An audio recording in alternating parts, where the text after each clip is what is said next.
Make sure I'm going here. Sometimes I'm not. It says I'm on, and I'm not really on. Am I on here? Yeah, I am on here. All right. Hello, everybody. Welcome back to my live stream. It is October the 15th, 2021. We're exactly at the halfway point for the month of October here in 2021. And boy, it is moving fast. Felt like we're July just a couple weeks ago. So anyways, we're going to start out here on 144 250 upper sideband, which is 2 meter here in Southern California. Just get right to it here. See if anybody's on. You don't need to hear me yakking away here. Looks like Mad Man Jerry's in. What's going on, dude? Let's see if anybody's local right now here on 2 meter sideband. For some reason, my video is not changing. Let me try something. I might have to reboot if this doesn't work. Oh, there it goes. That works. Okay. Let's see if anybody's on here on the Greg K6EGG live stream. Kilowatt 6 Echo Golf monitoring 144 250 upper sideband city of Chino. Anybody out there? What it is, AJ6BE Norco. What's up, AJ6BE, Mr. New Hotspot DStar? How you doing? I'm doing good, man. How about you? How was Vegas? It was very quick. What stopped you from making it longer, besides money? I had to get back. It was a work engagement. Oh, okay.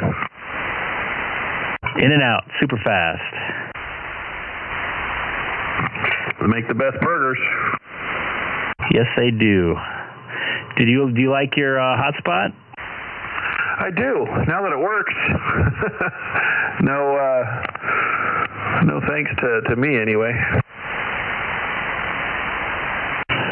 Well, you live and you learn. I was talking on DStar for about a month before I realized it wasn't fully registered, so it is what it is. Yeah, for me it's been, I don't even know how long, years, I think. Still work, though. Yeah, but man, does it ever work better. The one thing I can't figure out now, I don't think my phone is allowing that other one to hook up to it.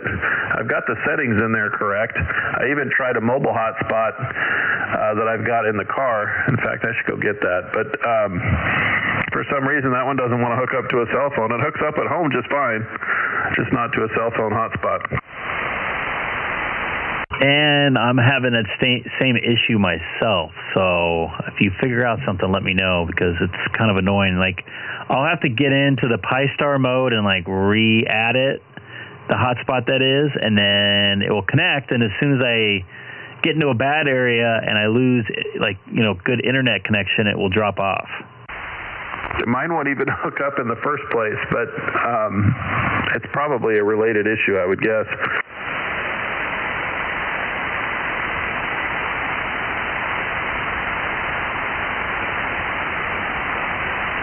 Now, which one are you mobile with? The one with a nice, pretty colored display, or the one that I have? No, the one that you have.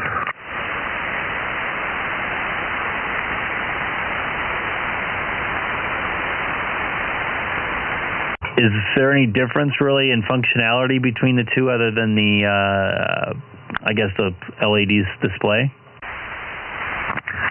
It doesn't appear that there's much to it, no. The programming software, all the stuff is pretty much identical, I think.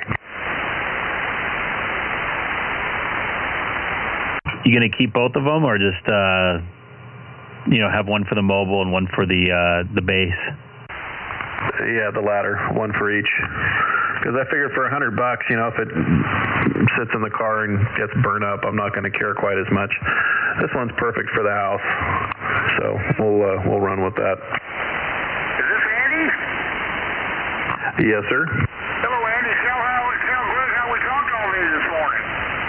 Oh yeah, Fred and I was in the car, got on the freeway, and I heard him and Keith talking. I didn't want to interrupt, but I basically started talking to him at about 6th Street and the 15, talked to him all the way to Irwindale, no problem. On the 258 wave antenna. Yep. You got to put that in here, remember that.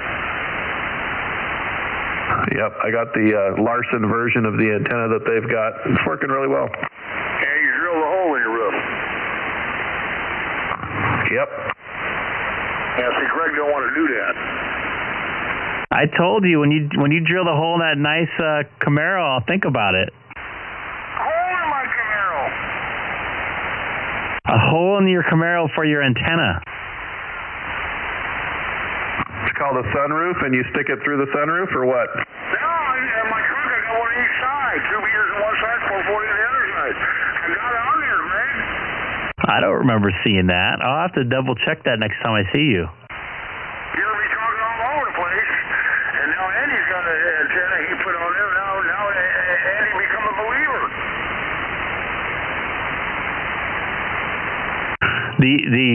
The believer in the religious aspect of antennas and drilling holes in your car? Can I get an amen? Go ahead. Well, amen. And we are streaming tonight, by the way. From the mountains to the sea. West, KN6OS, that's me. W6DUO. Hey, DUO, guess what? They're holding all those ships out there. They're going to move more out to sea.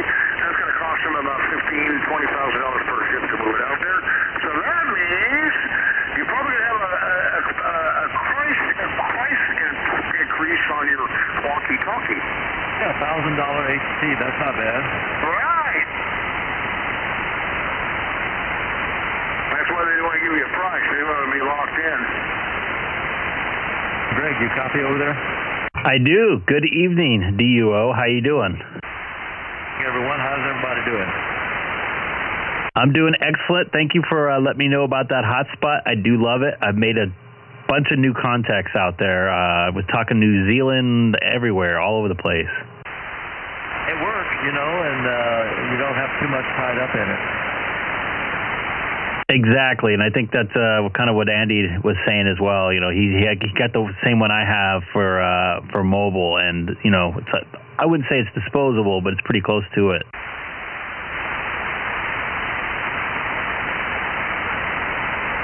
Now, DUO, you do the 705 with it, is that right?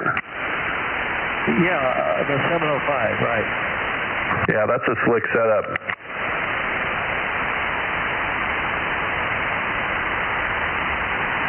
Yeah, this 705, I haven't even tapped into all the kernel modes and other modes.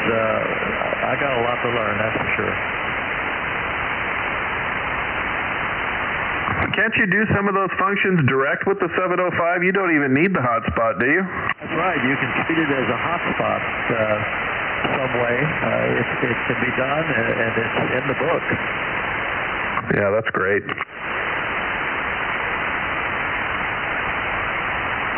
So much to learn, so little time.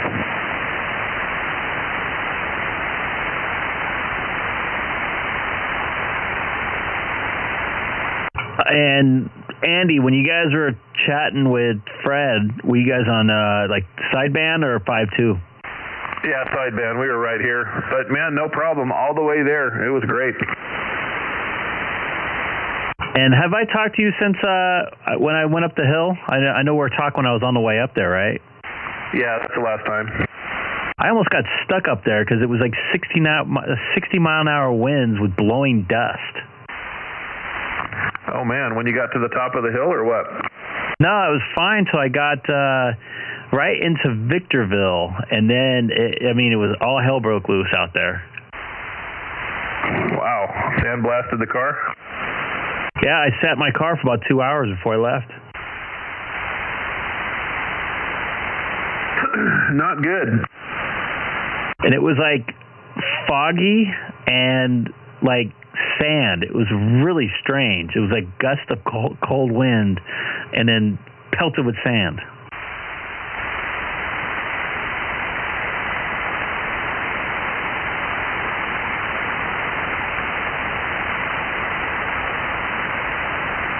did you literally drive up there, sit in your car for 2 hours, and drive back?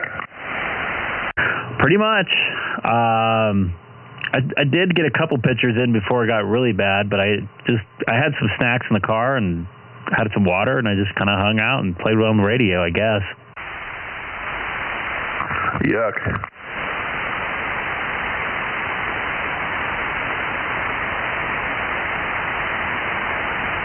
WA6QXA listening. Hey, Chief, ask Andy about his antenna. Hey, Andy, what's going on with your antenna? I bought the Larson version of your antenna, and it works rather well. Talked to Fred from the house this morning when we first hooked up, all the way to the office there in Irwindale, uninterrupted.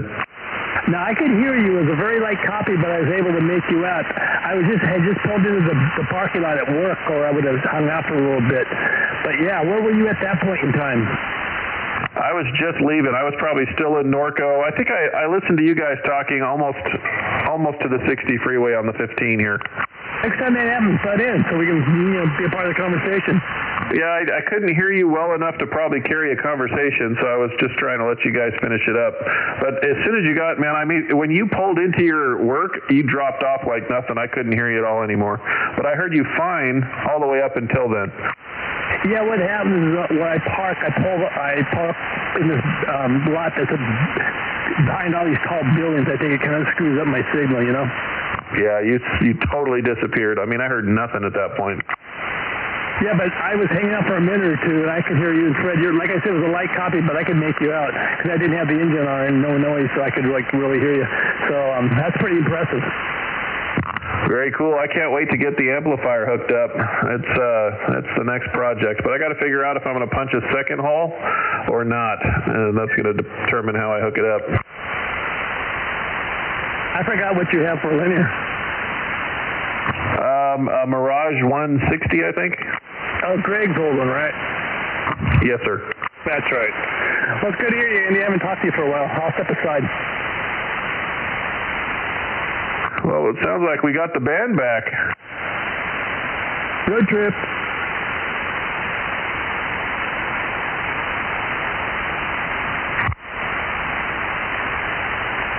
Tonight at 8 o'clock on 144.210 or 215, at 8 o'clock tonight, you're going to hear a whole bunch of guys up the San Fernando Valley get together and talk up there.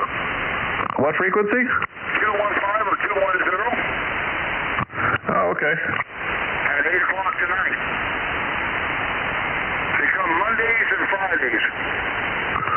It's Friday. I don't know if I'll make it that late, but I'm going to give it a shot. An FTM 6000R. What is that?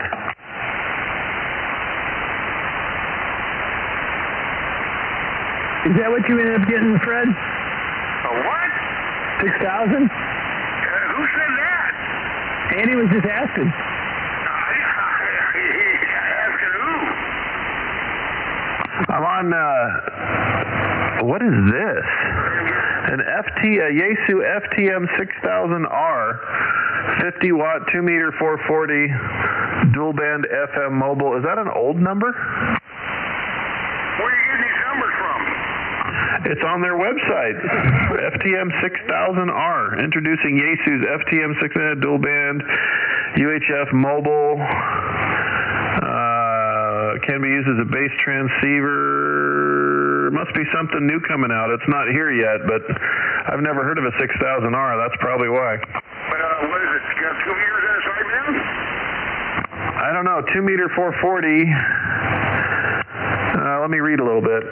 FM, it's got FM, it's got Bluetooth. That's why he's asking, is that the radio you plan on getting? Where do you see this? Yaesu's website?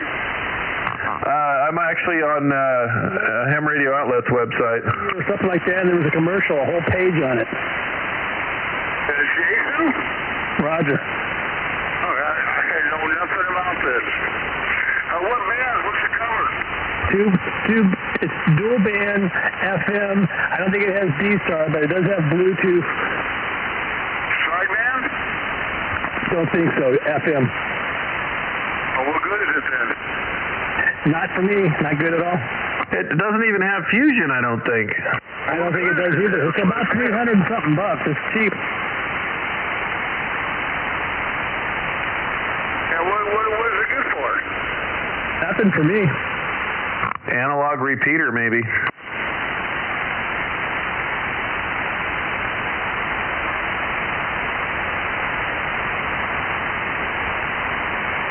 Anyway, so Andy, that antenna works well, don't it? Now, if you put a radio kit like me and Keith got, you will hear and transmit even better. I've been thinking about that. By the time I put an adapter on my mount and then screw a couple of those on, I wonder if I don't lose, too much from the connections, No. Keith got it. We ran tests. Tell them about the test we ran, Keith. We ran a lot of tests on that. Yeah, I mean, I didn't have to have that extra adapter that he's talking about. I know what he's saying. But, yeah, we went all the way up to 5 of them to see what was best. And we kind of realized that after 3 or 4, you don't really gain much anymore. You're running what, 2 or 3, right? Let's see, I'm running 3. I was running 4, but I owed Fred one, so I'm running on 3. Didn't make that much difference. 3 is up the tops. Yeah, that's basically what we came up with.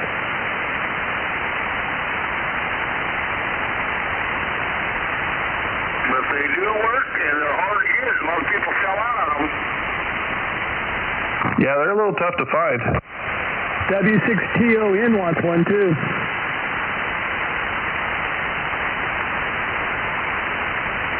Well, I ain't selling mine. I like mine.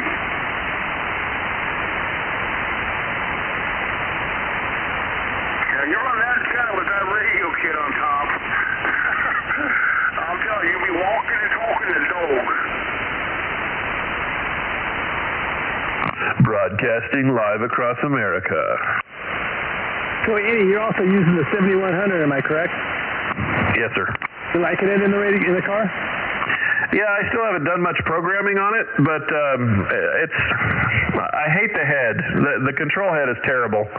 But other than that, yeah, it's a really nice radio. I like all the features that it's got. I just wish the face was more like the 5100, Me too.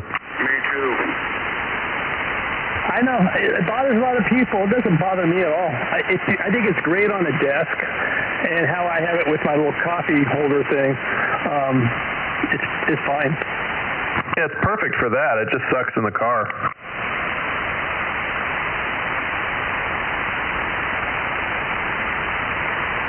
That's why I like my Icom 7000.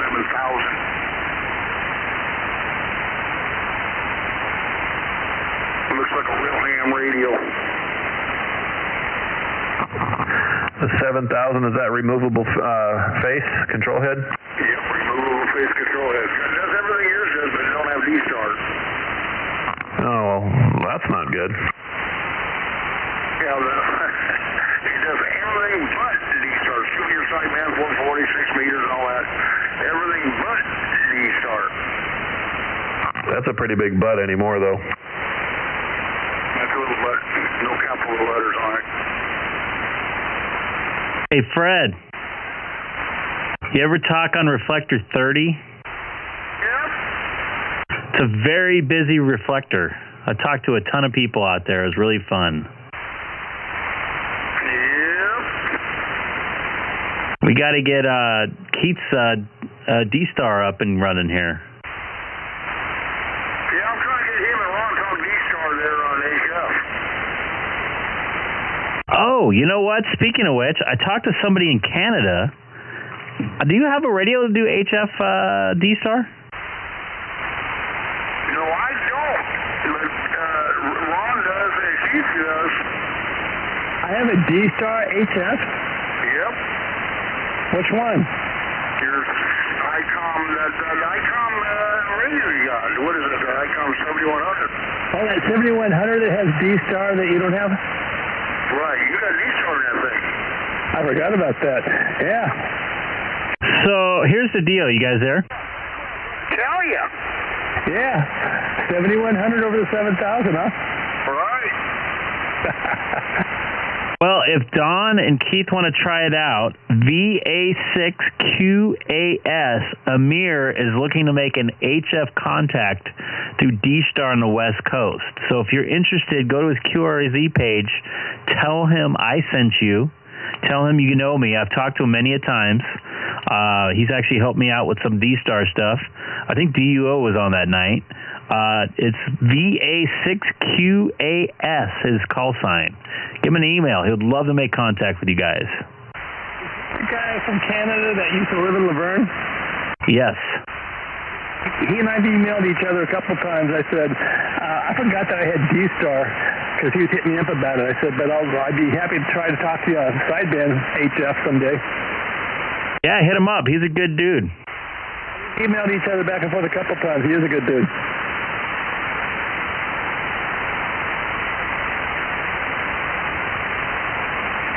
What's the last 3 digits on his call? QAS, you said?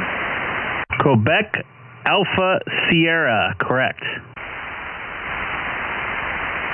Got it. I might have to try some DStar here in a little bit, too. Well, you can't get away from us. Nope. You guys are my homeboys. I broke bread with all you guys. You broke bread, huh? Man had 2 breads. Yeah! Well, I had waffles, so that's bread, right? Broke a burrito. Actually, I didn't eat with you. Yeah, I did actually, Andy, over at Flo's. Yes, sir. Just don't break wind. Hey, Andy, tell Don here about that antenna.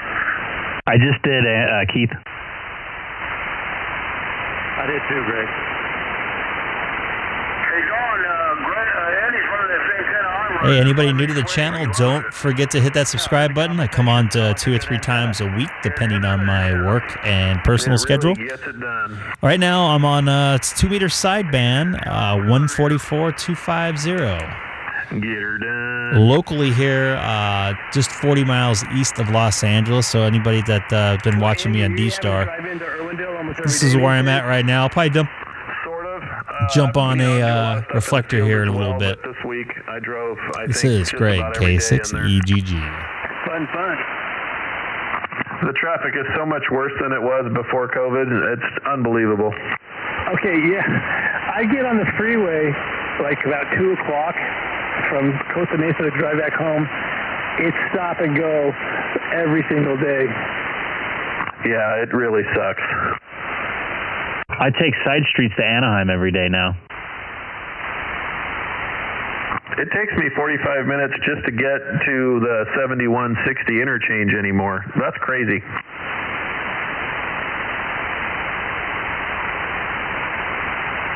Gosh, that, you know what? The carpool lane's actually totally free because no one wants to carpool because of COVID. Better get a dummy, Greg.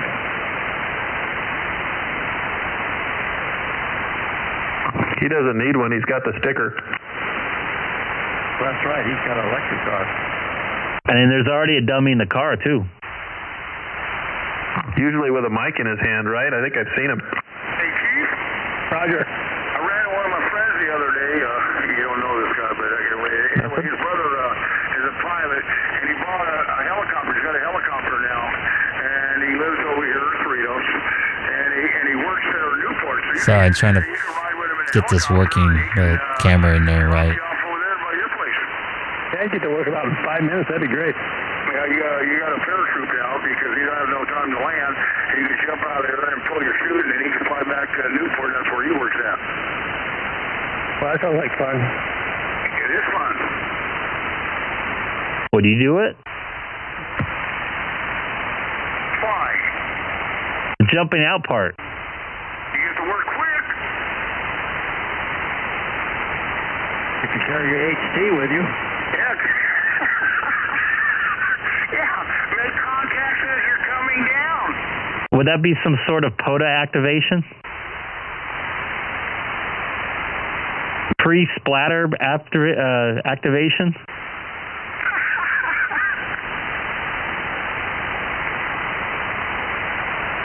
Yeah, you be a silent key if your shoe don't open up.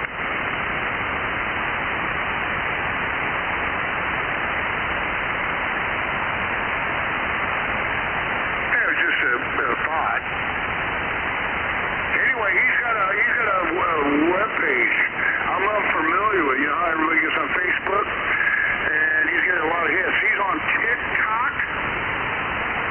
I don't do TikTok. You don't do TikTok? I don't do TikTok. I don't do Instagram. I don't do any of those things. But anyway, he's on TikTok, and he's making videos of him flying around on TikTok. Is it TikTok kind of designed for kiddies? I don't know. I never been on TikTok. I know nothing about it. Andy, you got kids. What can you tell me? He's got a lot of followers on TikTok when he's shooting videos with the helicopter going down the road in traffic.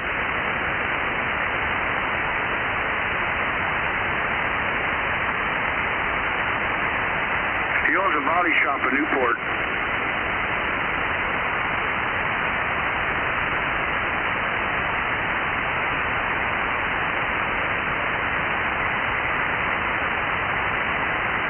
Maybe he owns Denny. I don't know. Maybe those guys ready to shut an airplane at Long Beach.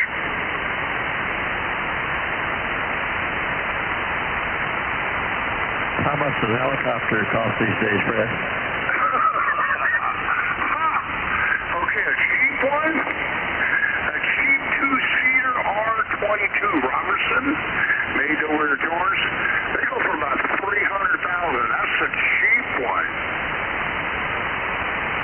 That's the one you have to pedal, right? Yeah, it only flies 2 people. So if you get an R-44, then you jump into $400,000, and the R-66, then it's $600,000. And then after that, you get those other helicopters you see running, then you're talking $5-6 million.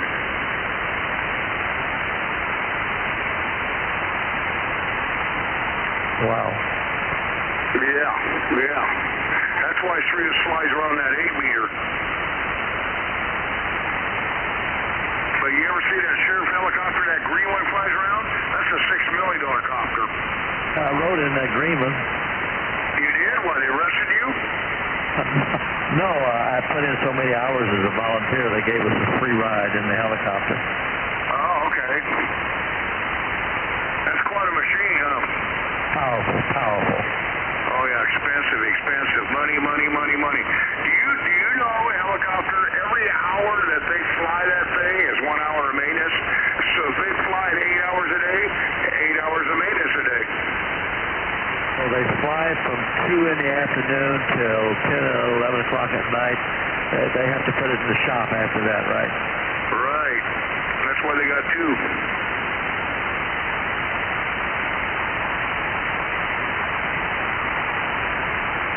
Very expensive to operate.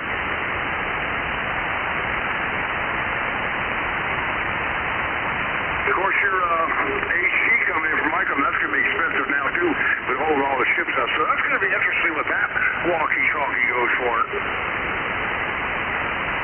How much are they going for in Europe? They're out in Europe, right? Japan. What's that? I'm sorry, DU. I think I keyed with you. Japan. One guy on YouTube has one from, I think it's Japan. He puts YouTube out almost every day on it. How much did he pay, did he say? I don't recall, no. I don't recall, Greg. Is that the 52? Yeah, ID 52. Yeah, they're $725 on eBay right now from Japan, direct. Ooh, well, probably they'll be about that much here then.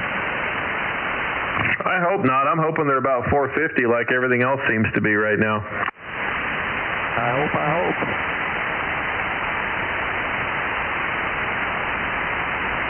Hey, supply and demand. Since the supply is short and demand's high, they're going to raise their prices. Almighty dollar. Yeah, HRO probably makes about $100 on that deal.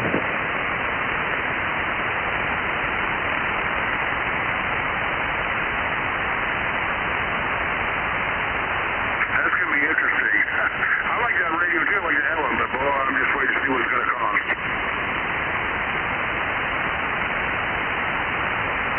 It needs to hurry up. I don't want to buy a 74, but I may have to. Kenwood?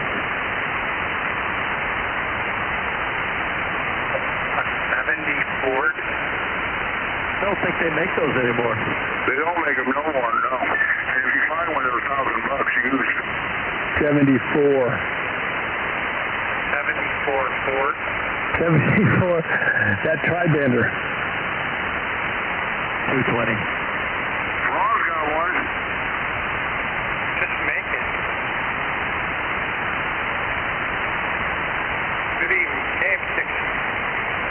Did somebody hear David now? Did he relay? Must be on HD. He must be. Can you relay? I'm broadcasting from the South China Sea. You didn't pronounce that right. What did they? China.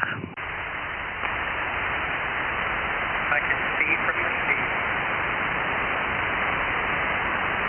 Let's go, Brandon. Yeah, you gotta have to relay for me. Dave's way down. Good. He must be at Valley. I moved. I'm in Temecula. Temecula's nice.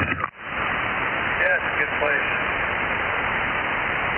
Here's an open box D74 Kenwood for $850. What a deal. I'll take it. Was that the one I sent you?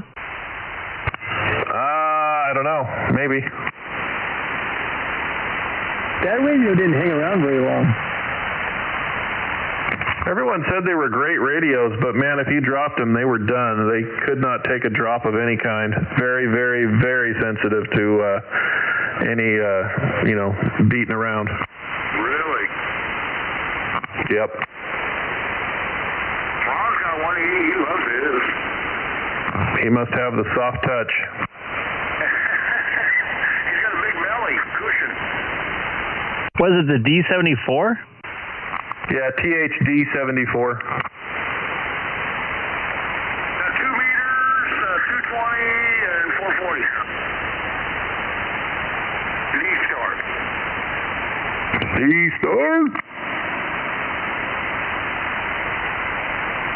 And a 5/100th of a watt setting for running through your hotspot. All right, can somebody relay for Dave for me?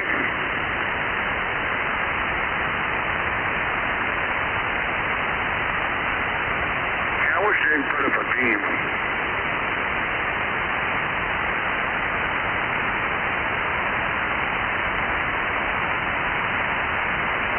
Anyway, 7:59, and Andy, there's other people that come up here, but I'm looking at my scope right now. I'll let you know when as soon as they sign on over there in Santa Cruz. Okay. Because I'm looking at my scope now. I got it all dialed in. I played around with that thing for the other day, about 2-3 hours of really setting that scope up.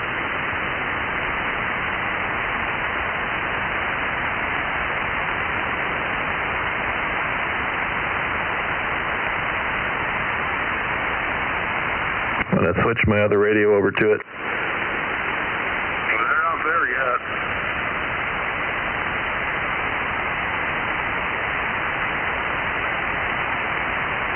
That ID52 looks pretty nice. No, 1956. That's this radio. Yeah, it does. My computer's off there, but my radio says it's 1956 right now. A couple more minutes here. I bet you KM6FZX, I should say, Lou from Sherman Oaks will be on there. Okay. Yeah, they do. You can tune in on Zoom, too, if you send them your email address. I went on one time, I believe. If they run Zoom too, you are correct. The main guy that does it, he's like a retired audio engineer for films and stuff like that. I've chatted with him before. Really nice guy.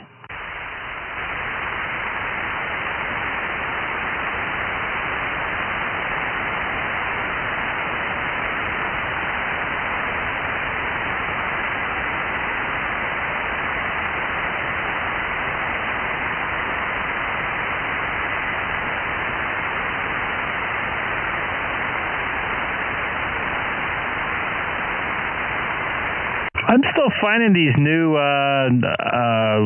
THD 74As on Amazon for $800, brand new.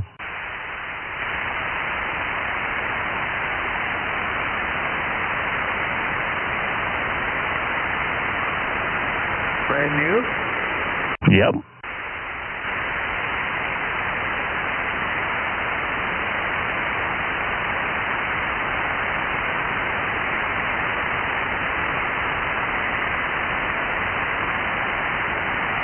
Actually, you know what? It says used like new, so I apologize.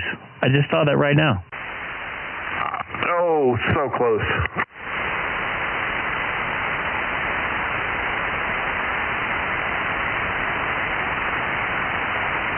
Were you about ready to jump on that there, Andy? No, I think I would break it. I'm going to wait for the ID52 to come out. When you get it next year, let me know how you like it.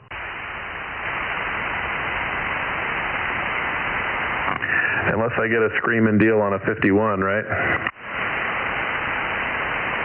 I think Gabe has a 51.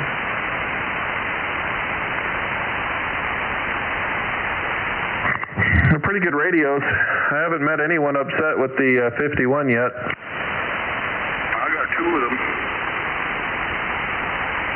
Well, see, that's just not fair. But the 4100's got a nicer screen.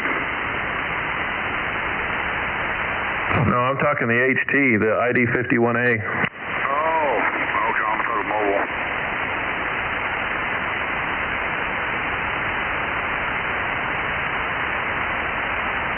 I know someone else that has a 5100.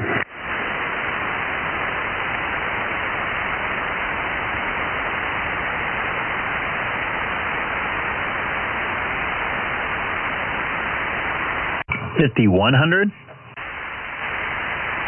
Yep. Did you buy the internal Bluetooth board for it? No, I didn't really see the need for it. Maybe I can go through my speakers, but that's about it. Well, with a Bluetooth, you can pull your control head off and just take it home and run the rig Bluetooth through your cell phone.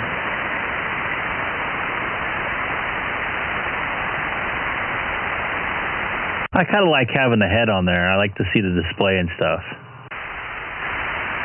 Yeah, I think for security, though, some people live in neighborhoods that they can't leave their screen in the car, so they take it out, I guess, when they go in the house. I throw it in my bag when I'm like at a stadium or something, just for that reason. That's life.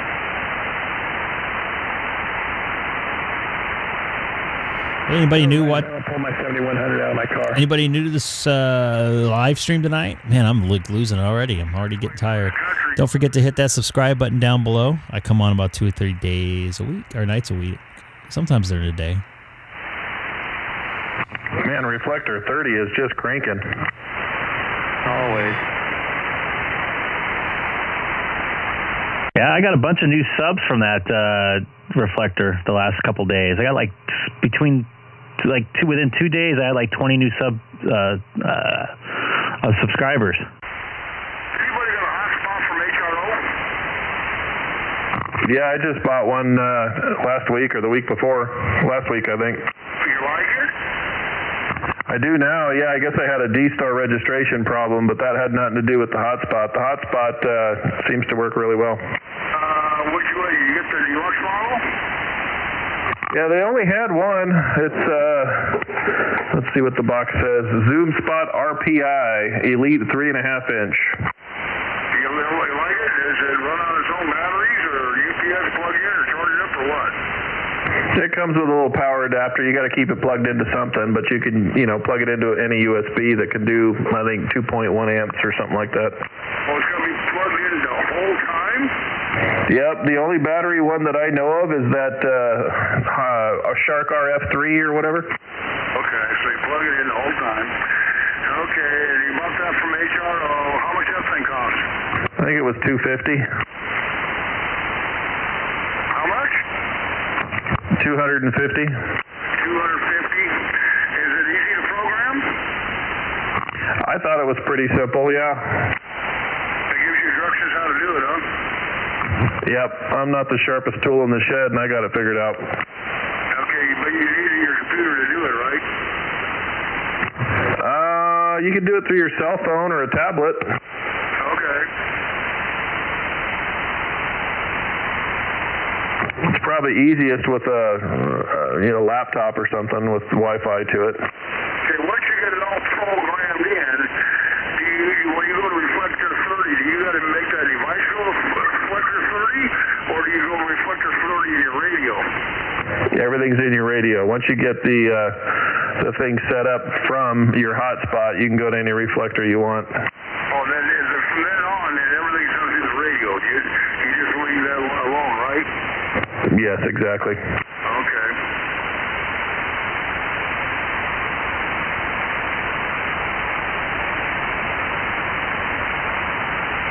And you got your Bluetooth to your phone? No, I don't know anything about that. Oh. I mean, to set it up, yes, you can Bluetooth it to your phone and go in and change settings and things like that, if that's what you mean. So how does it communicate with your phone? No, it does it with Bluetooth. I thought you meant like listen to the radio or talk through it with your cell phone. I'm not aware of being able to do that. But as far as setting it up and programming, yeah, you can do it through your phone via Bluetooth. Okay, so once you get it all done, you're talking on your radio is talking to this hotspot, and that hotspot's talking to your phone, right? Yes, exactly. Okay. And correction, it's Wi-Fi, not Bluetooth. Wi-Fi, okay. Well, the hotspot talks to the internet. Not the phone? Yeah, mine, the hotspot is hooked to the internet through the Wi-Fi, and it has a radio receiver that it receives a signal from your radio and it transmits it into the internet. Okay. Vice versa. See, even I didn't know how to, or even I figured out how to set it up, and I couldn't even explain it right. I had to have Bill UTD just send me screenshots of his settings, and I just put my call letters in the appropriate boxes.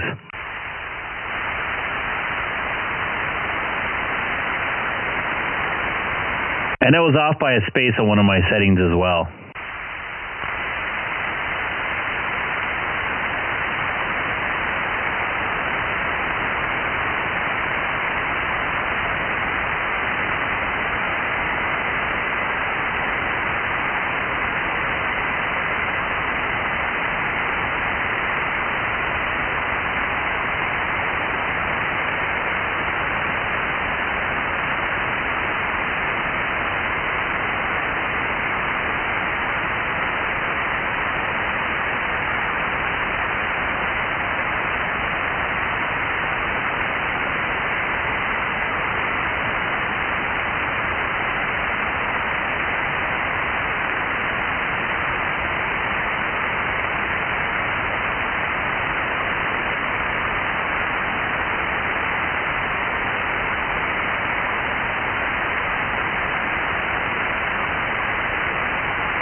Hey, Greg?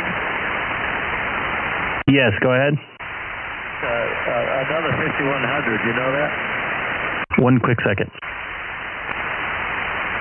You got one in your house, you got one in your car.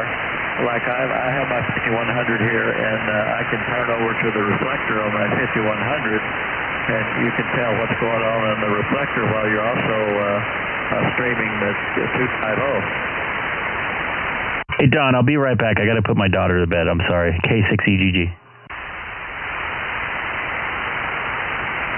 Gosh, you'd think he'd have his priorities right. Yeah, right. Don't go anywhere, Don. I'll be back in a few minutes. I want to chat with you about that.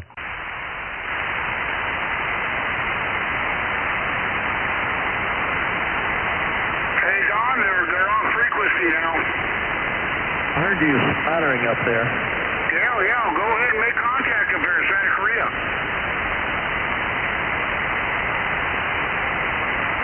At 215. I don't see any activity on the scope here. They're there. They're not loud enough for maybe to get on your scope. They're there. I just talked to them. Go to 144-215. Stand 6 west.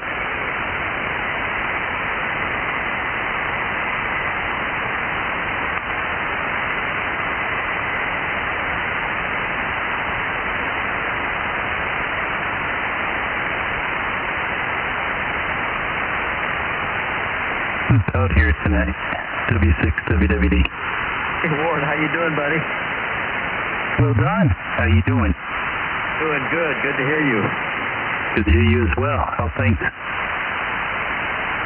Going pretty good. Have you been on lately? Not much that I've heard on this band, but I've been on HF a lot. In fact, I just finished a little QSO with Japan, believe it or not, on 20 meters. I was surprised that it's still open. Yeah, Japan's an easy one. You got to go for the hard ones. I know. I was looking for a little further, but you take what you could get when it's 8 o'clock, right? Get Asiatic Russia or something like that.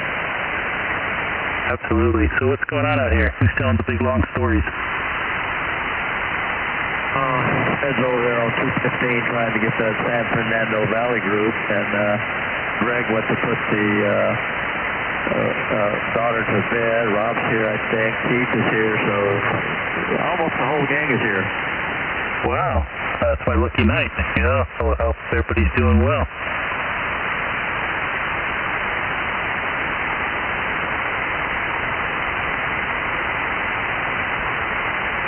That's your answer. I think that is it's okay. You get splatter from Fred up there on the 15? I can see him pretty heavily on the scope, but he's not bothering the signal here now. Your signal is a little choppy, Ward. I hear a little chop in it. Mine? Well, that could be Fred messing you up, though. I don't know. Could be.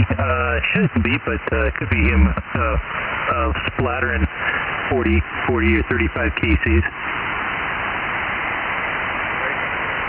I'm done now. Go ahead, Blake. N6JJ. Where did you get that little message about don't find that group for us unless you can find what frequency it covers? I haven't checked my mail, but thank you for that. Yeah, absolutely. That's first and foremost. What do these things cover? So appreciate that. Also, for the free at that point, I'll look into my email. Give it a shot. Well, there's some on Fair Radio cells. If you just Google Fair Radio cells, they have some for VHF and UHF. And I got mine years ago from them, and it was 0.5 to 6. Make sure you find the right frequency, not that on the Okay, well, you don't have to run, but good hearing you, Alex. Thanks for the heads up. I appreciate it. W6WWD. How you doing, Alex?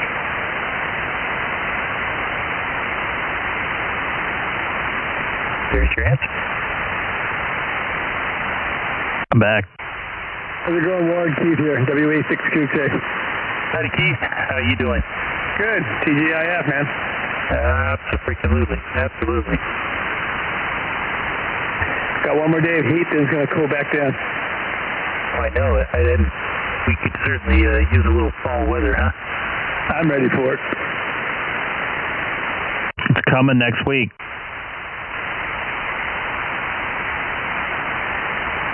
I wouldn't mind to the point where I had to wear a jacket.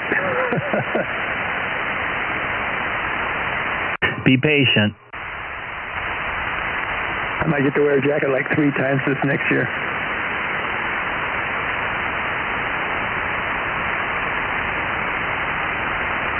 They claim it's going to be a dry summer, a dry winter.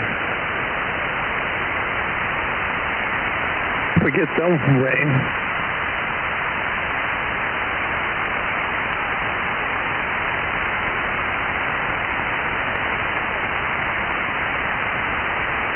You on the HF?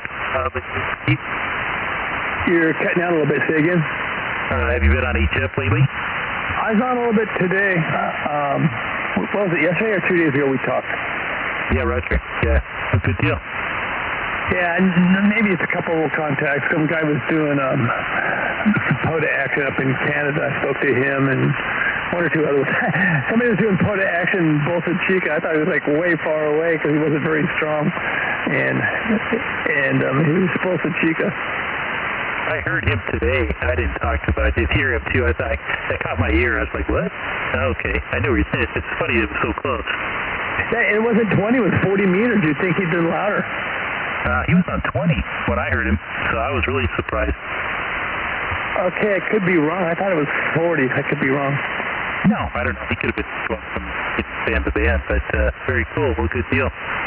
Well, just try to turn on the radio after I turned off the other radio and see what's going on before I take a siesta, you know? Yeah, I logged him as 40 meters. Let's see, 7.198. The guy's name was Ryan. Okay, so yeah, he was bouncing around. Yeah, there was a lot of POTA and things going on. Definitely a lot more that come from out of state. A lot of guys must enjoy doing that. I don't know what's going on, but you're cutting in and out once in a while. Well, I've made some adjustments for the HF side, so something's probably not right on the VHF. I'd have to play around with it. Let me check here. What do we got? One. Is that a little bit better, or is that anything changed? Yeah, it didn't cut out at all that time. Yeah, it's probably overdriven. So, okay, yeah, I hope that takes care of it.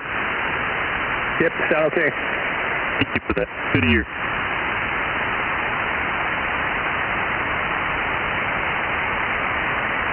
Alrighty, well, I'll be listening for a few minutes. Just thought I'd say hello. All right, me too. WA6QXA, we're on the listening mode. And Ward, I just wanted to say hi, K6EGG. Great, good to hear you. Nice to hear you. It's been about a month, I believe. Yeah, it seems to be my frequency, huh? About a month in and month out. I hope you've been listening at least. Not so much, but I have turned on the band. It's always been quiet, though. Yeah, it's been quiet during the day. I think Keith's back to work and stuff like that during the day, so I can understand that. Good to hear you. Absolutely. Okay, well, I'll be listening for a little bit here, guys. Good hearing y'all. I'll be listening to the... And yes, Keith, it's all your fault. I was checking out your YouTube last night. I was in the bedroom watching the Dodger game and had my computer on watching you. You're talking a lot of DStar. These two guys, man, they're ready to go to blows. I think one fella had a little too much to drink. Yeah, he was very narrow-minded. He said he was at a radio meeting. It's like his way or the highway. I think he was from Oregon or somewhere. Yeah, it was. It got a little rowdy there for a bit. Got a while there for a while. And DUO, before I rudely interrupted you, I had to do some father duties. What were you saying about the 5100? I didn't catch it. 100 over on the side of your 9700, where you can monitor the reflectors while you're talking on 250, and you can see what's going on. I could do that with the other VFO in the 9700, but I have too much stuff going on to be monitoring it. Between the stream, the chat, and having a camera in my face, it's a little too much. Okay, yeah. Well, I find it handy. Like right now, I'm on a reflected 30, and you can see the call letters of the people popping up. I think that DKW is on, but yeah, you can see what's going on. I'm actually watching I see 4 USA on there. I'm watching the display on my, what do you call it? Hotspot, and I'm monitoring the dashboard as well. Under control, then. Good. K6EGG. Hey, Gabe, how you doing? Pretty good. Hey, I just thought I'd mention something. There's a guy I talk to every now and then on HF on 40 meters. He's up in Seattle or Portland, I forget. But this guy had 6 hotspots, and he had 3 5100s, and whenever he was in his shack, he monitors 6 reflectors. So that's dedication. What do you think? That's the guy in Bellevue. Oh, yeah. And this guy knew what he was doing. I talked to him, technically. He was like a retired engineer and all that stuff. So, yeah, you can get carried away if you want to. Now, tell us he had 6 open spot 3s. No, he had open spot 2s, but he was thinking of upgrading to the 3s. Big bucks, big bucks. Yeah, this guy, he was some type of engineering manager or something that was retired. He had nothing better to do than to, he was used to working on projects all the time. So he, ham radio was a continuous project for him at home. Anything to stay away from the wife? Well, hey, what's going on, Keith? How's your 811 doing? Well, I'm having a little bleed over problem where it's turning on and off my dryer, so I haven't been using it lately till I get that resolved. Turning on and off your dryer? Wow, that's pretty good. Who knows what? Maybe your dryer needs to be grounded. Who knows? Yeah, I mean, seriously, yeah, because my house is an older home, so I'm considering just having a ground rod just for the dryer. Put a counterpoise on that dryer. Somebody's going to hook up a ground to it. That hotspot looks good, Greg. Hey, have you ever checked out your grounding system for your home? Because a lot of those older homes, they don't have that third wire in there. But, you may want to just, if you do have a grounding rod or a ground for the home, you may want to check it to make sure that that's not corroded or something like that. Yeah, I got a neighbor that's like 4 or 5 houses down. He's an ex-electrician. He retired about a year or 2 ago. We're friends. I'm going to have him over here and help me out. All right, sounds like you got a good plan. Yeah, that guy, I'm going down to visit that guy who has the tube testers. He's got something going on with tube testers right now. So he might have something ready next week, but I have to go down there and talk to him. Okay, yeah. Is he local? Yeah, he's in Tustin. It was in Tustin, just a little south of Santa Ana. South of Santa Ana and north of Irvine. Okay, a little bit of cruise. Yeah, I mean, I haven't been driving around much lately, so it'll be good to get my car all warmed up and stuff, I don't mind getting out and driving around every now and then. Now, is your Anaheim club doing live stuff yet, or are they doing Zoom? Now, we're back to doing live meetings. You want to go on that? The next one's coming up in the last Tuesday of the month. Not really. I was curious, if they're, because I remember the Long Beach one. I joined. I haven't gotten to one meeting yet. But last I know, they were still doing Zoom. Yeah, I have to, I'm on their mailing list. I have to find out whether they're Zooming or whatever. But yeah, I haven't paid my dues in a while for the Long Beach Club. But yeah, they're a pretty big club. Yeah, I guess they're pretty big, but I don't think they're that active, are they? Well, they don't have a repeater. They do have some pretty good meetings. Usually like 20, 30 people show up to their meetings. At least that's the way it was before COVID. And they have a net on the repeater that's in Signal Hill, the CHE repeater, 146.56 or something like that. So they're one of the most active clubs I know of in the area anyway. And they have that Queen Mary, they operate a station on the Queen Mary. Yeah, that's one of the reasons I kind of enjoy it. I thought it was kind of intriguing, but it's been mothballed, I guess. You mean the ham station there? That's what I understand. I'll have to check. I know the guy Dave who ran that. I'll have to check with him to see if when's that going to get started up again?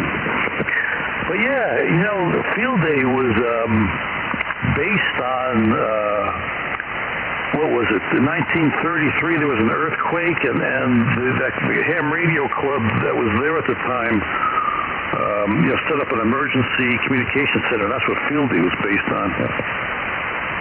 Okay. Hey, Dave, I know you're talking about, I forget what his last name is, but he's out your way in Cyprus, right? He's a nice guy. I haven't spoken to him for probably 8 months. Yeah, we used to bump into him every now and then when we were walking around here, but yeah, that's the Dave. I think he used to be like a sales rep for Yaesu or something. Yeah, I don't know about that. I don't think I ever talked to him about that.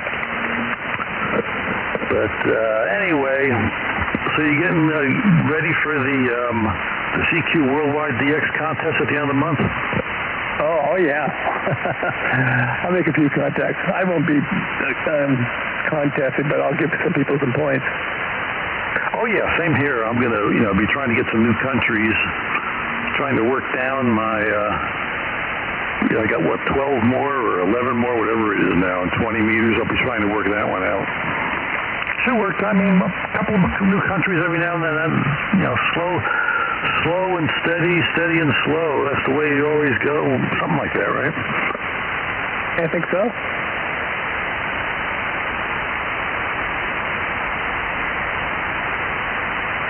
So, Greg, that hotspot, that's your hotspot there that you've been playing around with?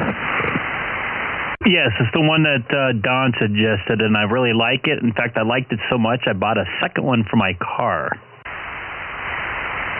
Okay, well, when I hear you bought another 5100, then I'll know something beat you. No, I'm pretty good on radios at this point. Yeah, I know what you mean. Hey, I was looking for you, I guess, never mind, but I guess, is there any chance of you doing anything, you know, at Dodger Stadium with the Dodgers games coming up? I've been asked. I have to take it easy for some health conditions right now. I probably won't be back up to full speed until probably next summer, so kind of chilling out on work right now. All right, sounds good. We know, or hope everything goes okay, but yeah, it was good that they won, and well, we'll see what happens. 2 years in a row. What do you think? This one really count in my book, although I did not like the way to see that game ended last night, even being a Dodger fan. I would like to see them play that thing out. That was not a strike. That was really disappointing. Yeah, I know what you mean, you know, but they've had bad calls against them too, so, I mean, not everything is foolproof. You know, there is some human aspect to it, but I know what you mean. Hey, Greg, don't you get paid quadruple time getting to work the World Series? I end up going into quadruple time sometimes, yes. I mean, pay-wise? I don't get anything paid extra, no. Just to say that, hey, I worked the World Series, right? Yeah, I'm past that in my career. I kind of like working it, but those shows are usually a pain in the butt. But it is a nice atmosphere to be in, and I've worked a couple. I enjoyed it, but yeah, it's a lot of work, man. It's a lot of dealing with personalities and tons of crowd everywhere. Yeah, it's one of those been there, done that, right? Yeah, I worked 2002, I think, whatever the San Diego one was, and 2001, the Yankee Phoenix Diamondback series. Super Bowl. I've worked one Super Bowl. Is that part of your job? You guys doubled? Go ahead, Keith. Saying, like, with those halftime shows for the football games, the Super Bowls, is that part of your job? Because that must be nuts. No, it's kind of departmental, I should say. Entertainment normally does that. Each guy has like one job, and they pretty much have to do that 100% on a bigger show like that. And mine was, I think it was a 2005 3, something like that. Tampa Bay Super Bowl, that's where it was. All I had was a locker room drop for the AFC locker room, and it never made air. So I was there for 10 days, and something I set up never made air. Go ahead, space it out here, Gabe. Yeah, I was just asking if, you got a ring when you worked the Super Bowl. No, but I saw many of them. Yeah, those things, I haven't seen one personally, but I imagine they're pretty sparkly, huh? My buddy that worked for the Angels during the 2002 World Series, he has a ring, and we would go to Vegas on during the MLB All-Star break, and he would wear that, and people were like, take pictures of it, and it was really nice. Yeah, I guess if you were on the winning team, there are some perks with wearing that ring.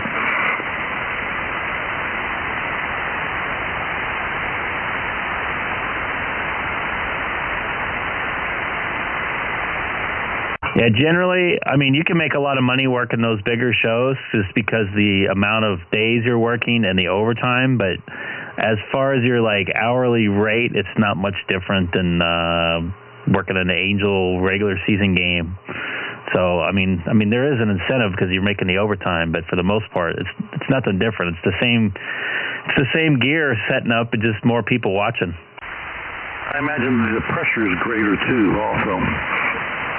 No, I go by the theory, if there's 10 million people watching or there's 10,000 people watching, I try to do about as good as a job as I can, and it doesn't affect me either at all. I don't feel any more pressure than anything else. Yeah, that's a good attitude. You're there to get the job done, and once the electrons get transmitted, at least your part's over with. Yeah, you just try to be the spoke in the wheel as hard as possible and get things done and be 100%, and then everything goes well. And if everybody just does that in their department, everything looks good. But yeah, I've had a lot of people kind of go, oh, you got 15 million people watching. You get scared? Well, I don't know if they're watching or not. I don't care. It don't make a matter to me. I'd be nervous if there's 2,000 people watching, so there's no real big difference. Yeah, I guess in that case, the number of people watching doesn't make a difference. But in Keith's case, the number of people he's teaching, the number of people in that classroom, that can make a big difference, right, Keith? Yeah, it's tougher to manage. When I was Zooming, I had up to like 100 people at once. Sheesh, that's a lot. I guess you told everybody to keep quiet or raise their hands if they wanted to talk or something like that, right? No, further. I had the power to mute them all, and they couldn't talk unless I turned their mic on. All right, so you didn't know whether they were goofing off or whatever, but I guess, if they were there to learn, you were teaching them music, so it couldn't be that bad. Yeah, it was tough, but I'd have like 2 monitors. I have just one computer on a monitor just so I could monitor them as best as I could, and I would teach 2. Like sometimes I'd show like a video for 3 minutes, and that's where I would just monitor the class the whole time because the video was being shown. So I wasn't doing, even though I was part of the Zoom, I wasn't doing live right there where I could really just monitor if kids are, clowning around or whatever. But it wasn't bad. All right. Sounds good. Did you ever catch somebody goofing off or something like that? Oh, yeah. I asked a kid a question, and he wouldn't answer me because he's got his headphones on doing something else. All right, very good. Hey, sounds like you were a pretty attentive teacher there. That's good. Glad to hear it. I guess maybe your ham radio skills helped, right? Yep, couldn't hurt.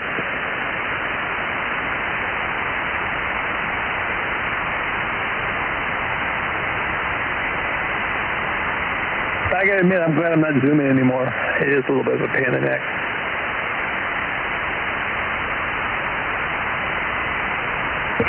When they started zooming, because I watch CNBC, sometimes during the day, and when they started doing their zooming for like the halftime report, you could tell these people were, just barely getting their Zoom set up at home. Like this one guy, his daughter would walk in the path, would walk in the view of the camera every now and then. So, but then they all straightened that thing out. It all worked. And in New York, I'm sure that they're really happy not having to drive to the studio or get into the studio, because I've noticed that in a lot of the shows they're still interviewing them, in a Zoom manner rather than, make sure that they were at the studio. So, traveling around New York, you got to leave a lot of extra time just in case something happens. Back over to you, K6EGG. Yeah, those entertainment shows are going to go on strike too. Yeah, I heard about that. That's what, Monday at 12 o'clock or something like that is the deadline? Yeah, my local actually is going to do it. Oh, so you're not going to be running, this tube channel anymore. You're going to be out there striking and picketing. I am going to go up there one day next week. Thankfully, sports isn't involved with it, but any entertainment stuff is getting whacked next week. All right, I guess you could do live streaming there, with your hotspot and all that. I should do that. Actually, I'm not allowed to do it on my phone till I get 1,000 subscribers. What are you up to now? I can't see it. Go ahead. I'm just up to 250 or 280. 285. I got a couple more today. Yeah, I remember when you were struggling. What was it, last year? You were trying to get up to 100 by Christmas or something like that? I was trying to get up to 500 by Christmas, but this summer by June I was just trying to get up to 100, and I couldn't do that.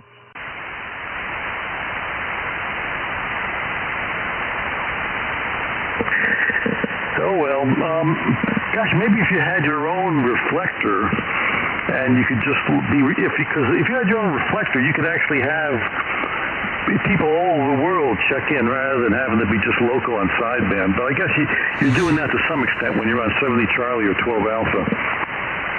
You're exactly right. I had like two people pop on yesterday, one from the Bay Area. He's like, yeah, I found your YouTube page, and I saw that you're on the Reflector 30 Charlie. I wanted to say hi, and he had some questions for me, so it worked out perfect. I was able to help him out with some stuff. Yeah, and then on Sunday night, I guess it was, we had that trucker on here, on 70 Charlie. The guy that you talk to every now and then, he was in L.A. On his hotspot. That's right, he had a 9300... a 7300 and a 9700. Yeah, that's right. In his truck. Man, it would be nice if my car had enough room to put both of those rigs. His nickname is the Lurker. Well, he's looking around all the bands, waiting for the next QSO. He's lurking around listening to us most of the time.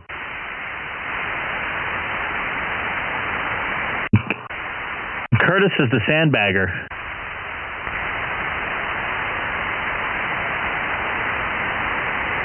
I guess you can't tell who's monitoring, who's sandbagging your stream, huh? I cannot. The other night, though, I had like 25 people watching all at once. Was that last night? That was last night. 25 people all at once. Is that the record? That's my record so far. I look down, I'm like, holy moly, now I got people actually watching. So did you ever look into what it takes on YouTube for them to monetize the channel?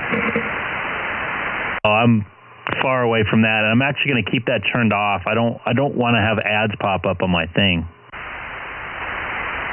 Yeah, that would kind of that might actually be against the FCC regulations, doing ham radio for profit, so that's a good point. Well, people do it with their web page or that, like ham radio whatever crash course. I think he has ads and stuff. Yeah, I guess they can't use. You can't. Yeah, I guess there is some leadway, and YouTube streaming is kind of like the new thing. So I guess if you're broadcasting people point to point and you're selling stuff, and maybe that's where they draw the line. Yeah, that wasn't the original intent of this. Just mainly for you guys to hear yourselves, and now to make some more contacts and kind of spread the ham radio love. But I'm not interested in making money on this. No, it'd be too much pressure to do that. Yeah, QSL. That was just a thought that popped into my mind. So it's okay. Trust me, the thought's been there for myself. I've had a couple people email me trying to set me up with like agencies that promote your YouTube page, and I'm like, nah. One of them won like $800. Yeah, my wife runs a couple of web pages, and every now and then she gets a request like that. People want to advertise, or they'll do this or do that. So if you don't want to put up with all that extra work, especially if the benefit's only going to be really minor stuff, there's no point in it. Yeah, I just don't want to have the pressure of it too. I already get people email me saying, "Oh, I should do this, and you should have said that." It's like, oh, okay. I'm just trying to have fun, man. Just chatting on the radio. Just happen to have a camera in front of me. Hams just want to have fun. And everybody has an opinion, just like I don't know.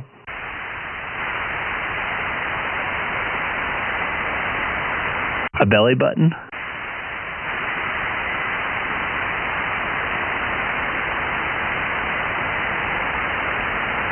Did we lose Andy AJ6BE? It is way past his bedtime. It's only about 10 minutes past his bedtime. I was hoping to make some DStar contact with him.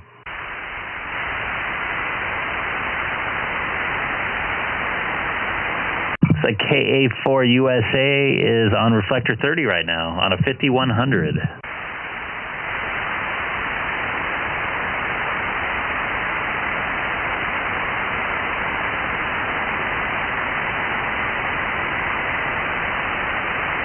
That's John, right? I don't know what his name is. Feeling John? Or not feeling? Oh, yeah, up in the high desert? No. This is another guy, KA4USA, not USS. Right, I gotcha. This is Frank in Lexington, Kentucky. Go ahead, caller. First-time caller from Kentucky.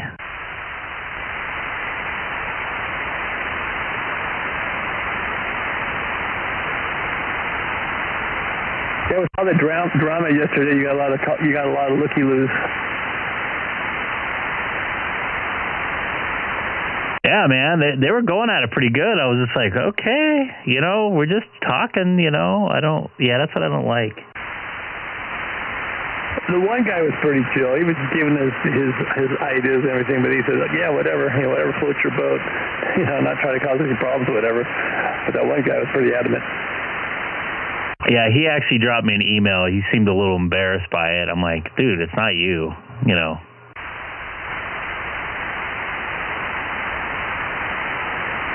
I've only seen or heard only a couple of, negative conversations on DStar. For the 99% of them seem to be pretty good, but every now and then you get a guy in there, and like you said, maybe he was drinking a little bit too much, or whatever, something happened to him today. But for the most part, it's pretty cordial. Yeah, last night, I don't know if you were listening, Dave, but like this one guy was being really adamant. He claimed that he was in his ham club, and all these guys were laughing at this other guy's conversation, blah, blah, blah. It's like, well, if they're at a ham club, are they drinking at the ham club thing? I was like, what's going on over there? No, I wasn't listening last night. I was watching the Dodger game, and then I came up. Actually, when I came up and turned on the radio, everyone seemed to be gone, but that was pretty late then.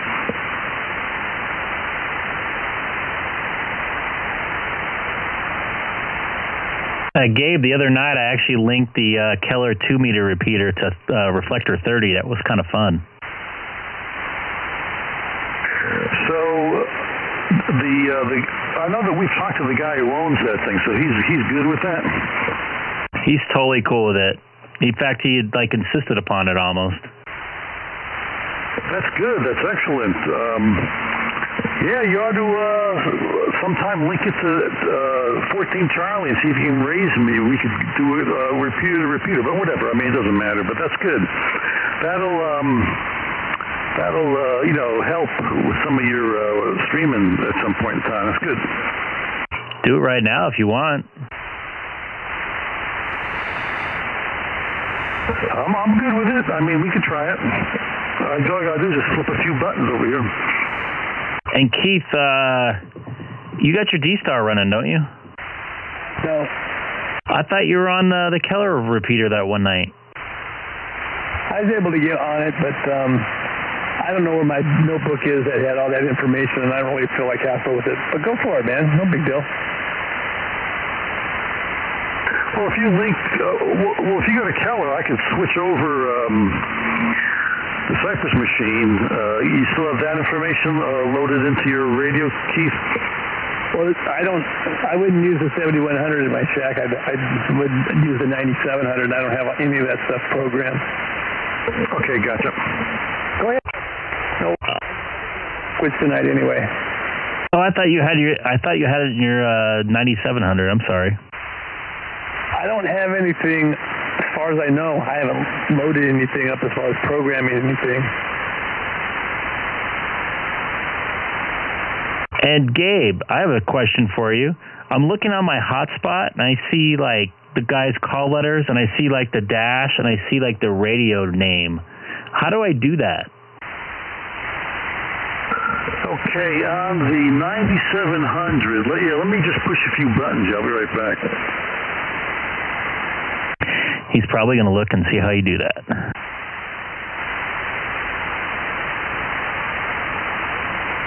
Let's see, do you have the software, the Icom software for your 9700?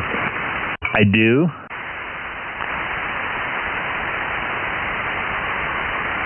Okay, why don't you bring that up? All right, give me a moment here.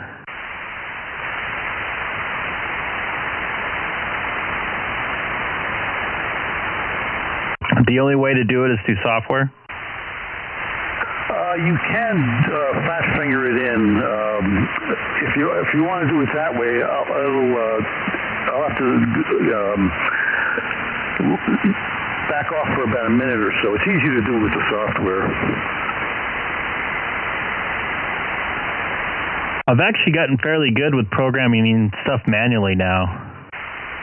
Okay, hold on one second. I know I can find it. K6N. K6EGG.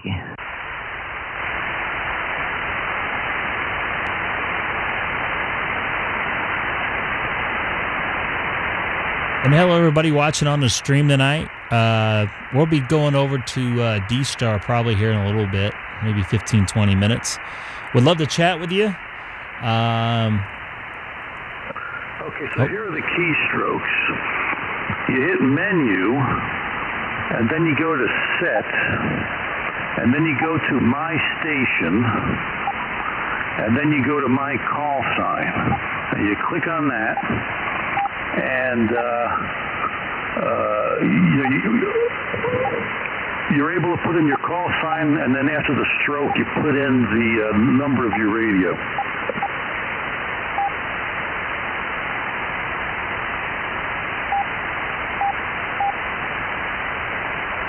That was very easy. Thank you. Hey, you're quick, Greg.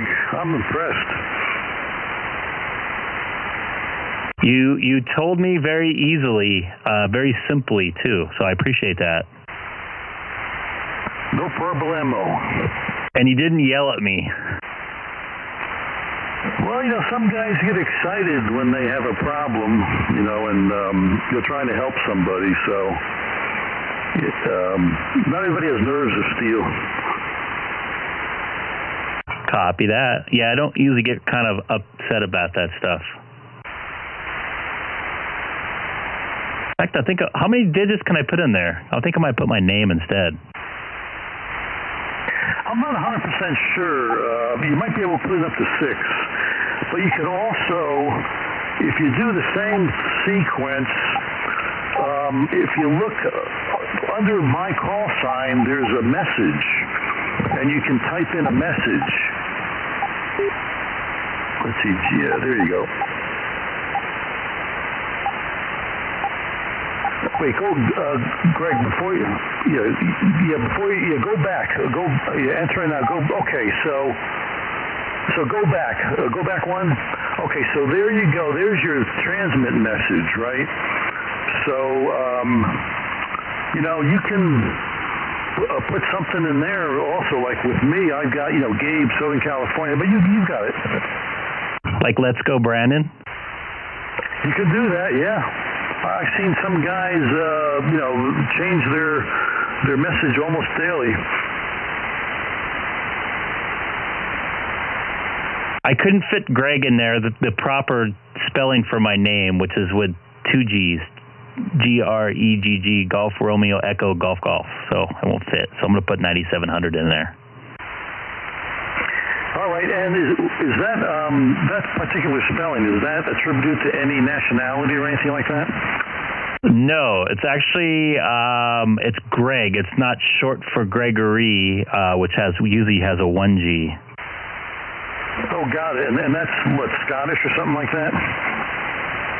I don't know. I think if anything, it's probably German, but I don't think it's any type of European ascent or anything like that. Okay, yeah, German would make sense for that too. Yeah, I understand. Yeah, or else Old English, because actually English is a Germanic language that morphed into a hybrid Romance language. I actually have French, Canadian, German, and Lebanese in me.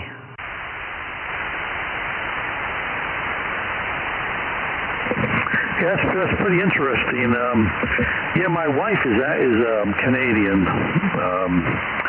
so yeah, we're just all a big melting pot here.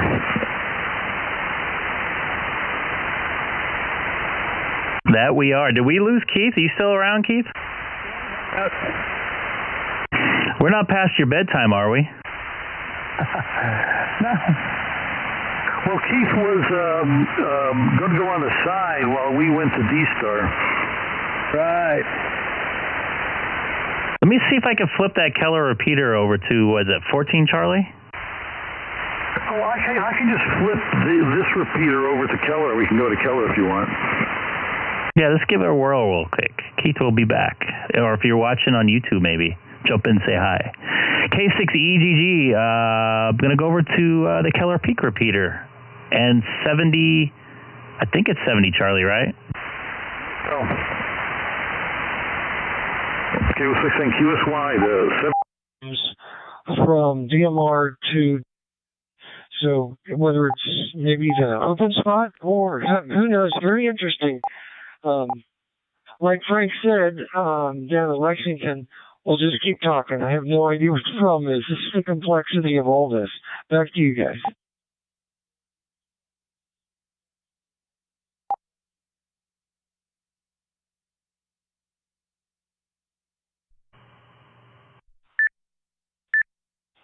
Remote system linked. Hey, Greg, got you on 70 Charlie. This is K6EGG, and your 9700 is popping up on the message. Hey, you caused that. I'm to blame once again. I forgot I had to turn my amplifier off. And anybody watching on YouTube right now, I'm on reflector 70 Charlie with K6EGG down in Cyprus. Yeah, I had to turn down my power to 0 watts or whatever it is, because the repeater's so close.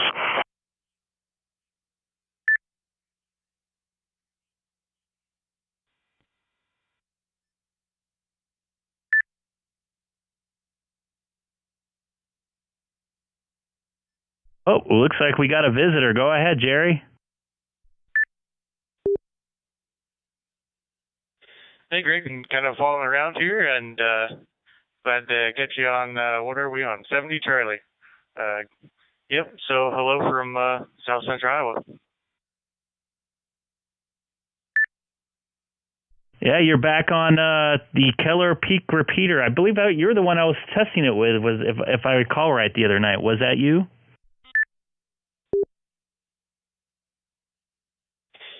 You've been a lot of nights on the radio this week for some reason, so I think it might have been like 2 nights ago or something. I don't think I was around the DStar stuff last night, so it had been the night before. Go ahead. Copy that. And I'm also here with Gabe, K6EGG, which actually helped me out a ton with DStar. In fact, just did some stuff tonight if you were listening on the YouTube stream there. He's a really good dude. He lives about, I don't know, probably about 35 miles away from me.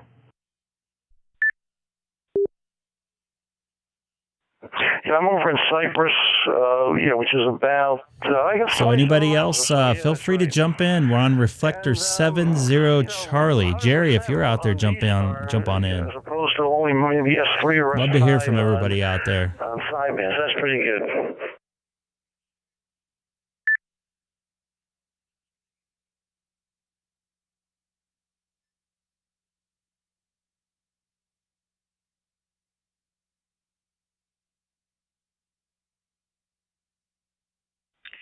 Yeah, we have a repeater here in the Des Moines area, but I don't think that it has a reflector number, but I don't know if they all do or some do. I don't know how all that works.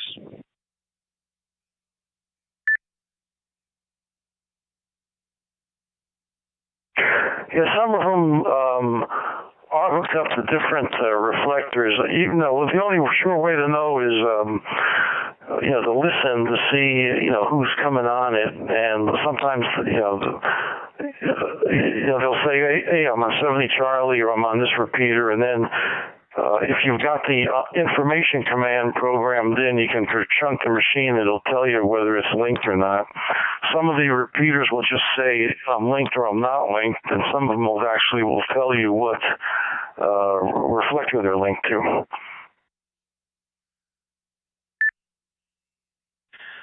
Okay, I'll have to do a little bit more digging on that, but I think it's just a repeater that links up to other reflectors. So anyway, I'll send it back to Greg there. Go ahead, Greg, K0DRB, over to K6EGG. See, there you go, Gabe. Somebody's sitting there watching YouTube and follows us over here. This is exactly what I kind of wanted. Obviously, I've talked to him before, but that's good. I like to have that happen and make more connections that way. And you are able to make a connection also. So hopefully we can get Keith over here and get him on DStar. So I'll be looking forward to that. This is pretty cool stuff, and it's a lot of fun making a bunch of contacts. If he doesn't have his radio programmed, he can hear the repeater, but he won't be able to transmit onto it. So, I'll have to get that thing programmed for him. So it's not that big of a, at least from my perspective, it's not that big of a deal. Maybe I'll just send him a file.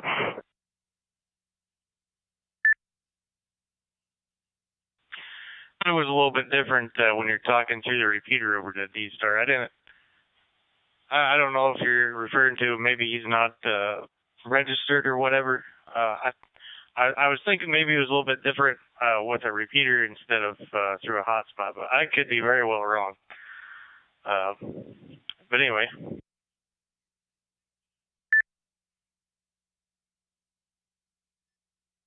Well, when you're going through a repeater, if you have that in the toolbox, if it says CQ use repeater, you're using the repeater in whatever mode it's in. If it's just set to local conversations and it's not hooked up to a reflector, then that's all you're going to get.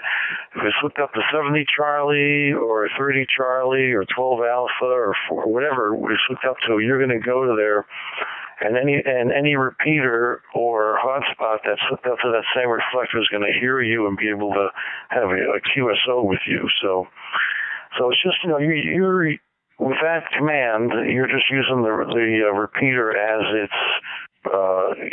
in the current state that it's in. This is K6EGG.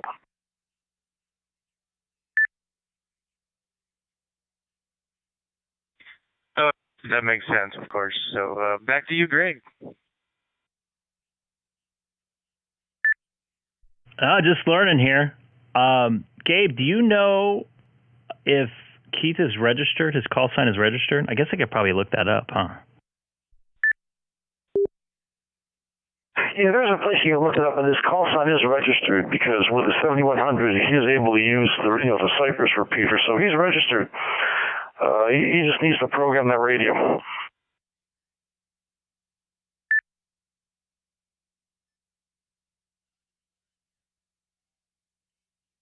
I thought he was on one night.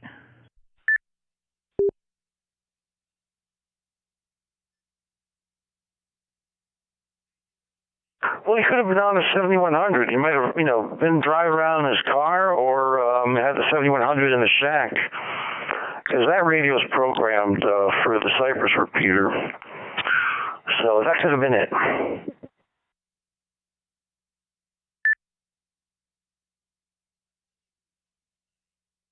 And the last repeater Keith was on was he was on this one here. So, yeah.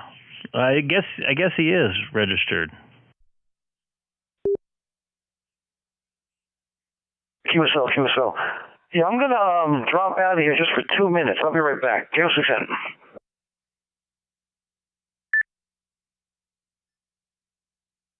And Jerry, we just kind of not formally have a round table. Whatever kind of happens. So don't make you feel like you have to pass it along to people.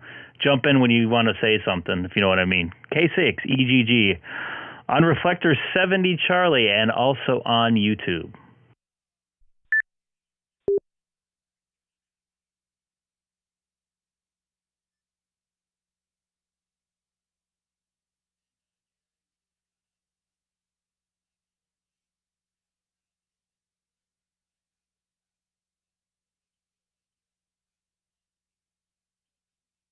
Hey, Jerry, you still there?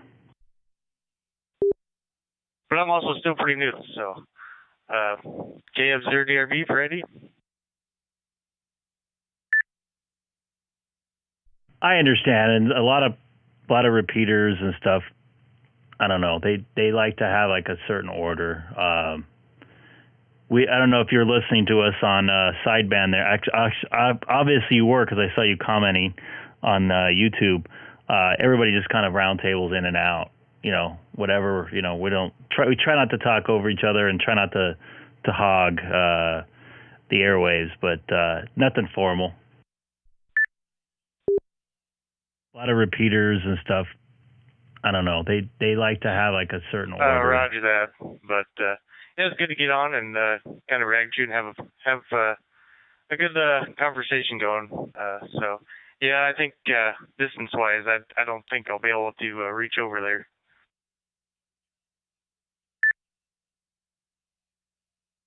No, but there was some station in New Hampshire that supposedly made contact with people on the national VHF call frequency of 146.520. Actually, Gabe was one of them, but that's still yet to be determined if that actually really happened through the air on 2 meter across the country like that.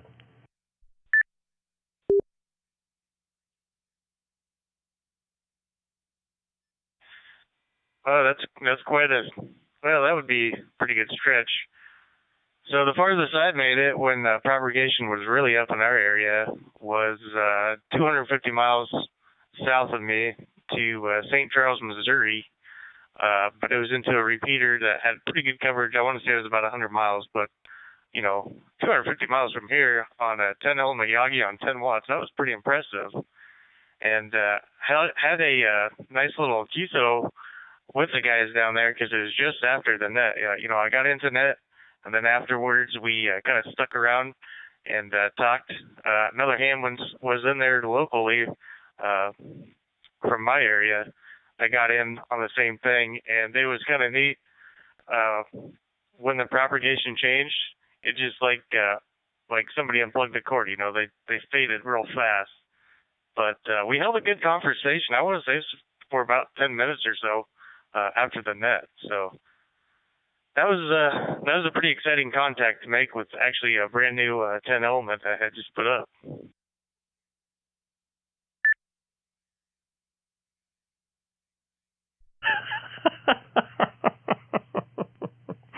I just saw your message.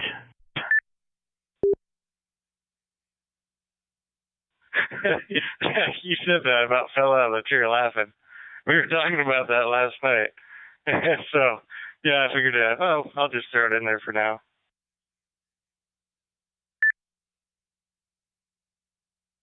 I saw somebody with a sign over when I was watching a Dodger game. Right at the end of the game, they showed them they like made it so you could see it on camera. They took it off right away once they realized what it said.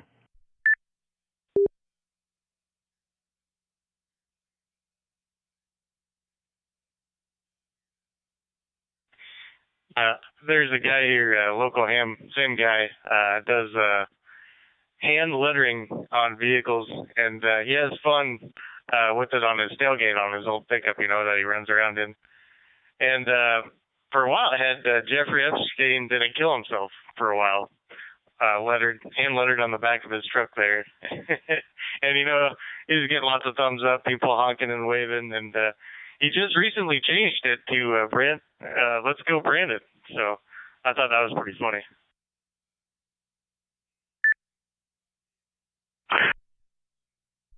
Anything going on, you guys? Yeah, real quick. Turn on if you're watching the stream right now, Jerry. I got this is from one of the local reflector pages. You can see the message down here, N6DXN and KD6HDX with their message.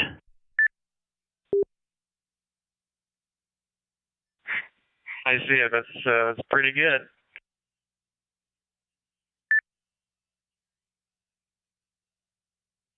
Gabe, that's the guy we were just talking about from Bellevue, Washington, KJ7GDM. That's the guy we were talking about. Remember they had all the different radios. Oh yeah, okay, so that's right. So he was in Washington. Okay, very good. Yeah, I think on his QRZ page he had a picture of the setup. He had them all hanging on the wall or something like that. It was pretty good. But you know, I heard some comments about that New Hampshire contact on 2 meters. There was do you have the QST magazine? Because last month they published, you know, in the world above 50 megahertz, they were talking about all sorts of big openings on 2 meters and 6 meters that were happening in the U.S., and some of them were hitting the Caribbean and all that other good stuff. Do you get that magazine there, Greg? I do not. I'm sorry, I do not. No. All right, I'll have to forward this email because, you know, the guy, the station, NE6B, I think it was, who we all had that contact with, there were about 22 of us. He's been sending emails out to everybody, so I'm hoping that maybe in this, you know, the next edition, they're going to talk a little bit more about the openings in late July, so we'll just see what happens. Hey, is there anybody else out there that wants to join us? This is K6EGG. KN6NGP, K06N9 just joined. Okay, Tom. Hey, good. You can make it over. Are you? Have you gone to YouTube at all? I watched Greg last night for a little while, but I never chimed in. I forgot who he was talking to. By the time I was going to try to introduce myself, the opportunity didn't present itself. All right, very good. Yeah, Greg, Tom's a local ham here. He got his license earlier this year, and he's got a 5100 too, just like you do.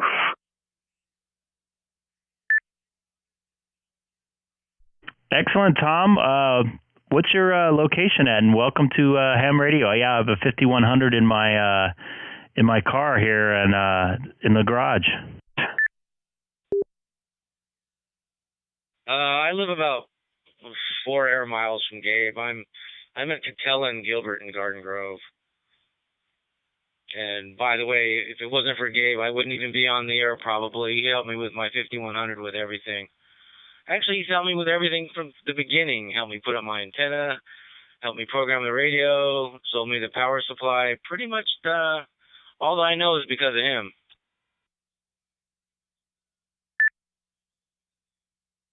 Yeah, he's definitely helped out a lot of hams, self included, and he's going to be getting a free breakfast from you next or whenever I get to meet him finally, if he's into going to a restaurant or something like that during these COVID times. But yeah, he's helped me out with my 5700 or 5100 and 9700 a lot, and getting the DStar stuff programmed, and was able to make contact with a bunch of people. And I wouldn't say he talked me into getting a hotspot, but he kept on saying some subtle hints to it. And now you're glad you did get one, right? No, Gabe, I'm glad I got 2. Okay, I take full responsibility for the first one, but not for the second.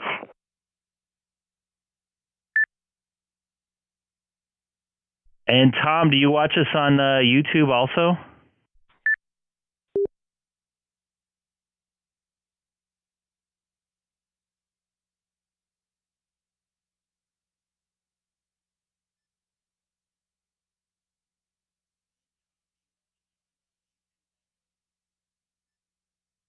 Did we lose him there?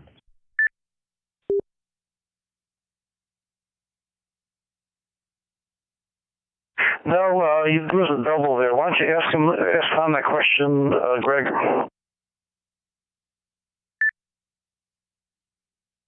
Hey Tom, do you watch us on YouTube as well?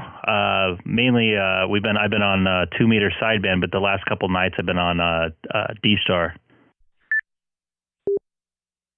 Well, I'm on right now, and it says, oh no, this must have been last night. It says streamed on October 14th.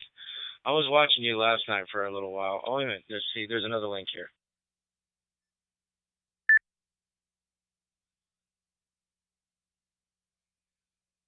Yes, you guys are the stars of the show.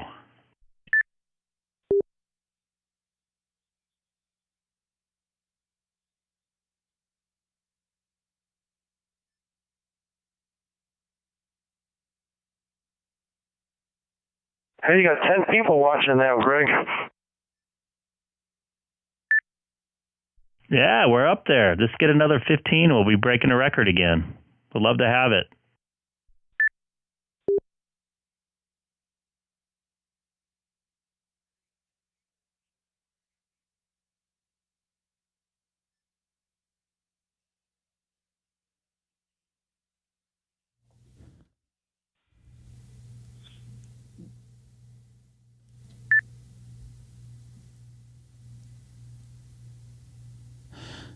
I saw you key up there, Tom, but I don't hear you.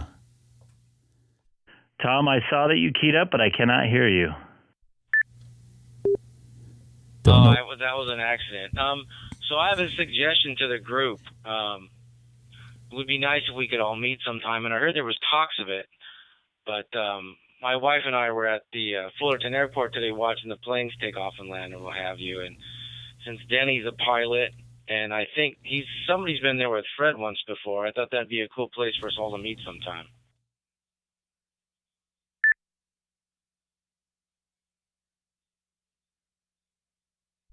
We have done that in bits and pieces. It might be hard to get us all together at once, but I don't have a problem with it. I seem to have a lot of more time off than I did in the summer now. So, yeah, I mean, if I don't know what your work deal is during the day, maybe we can have like a retired group meet during the day on a weekday, and some of the guys that are still working meet in the after like in the morning on a weekend. I can kind of do both depending on what day it is.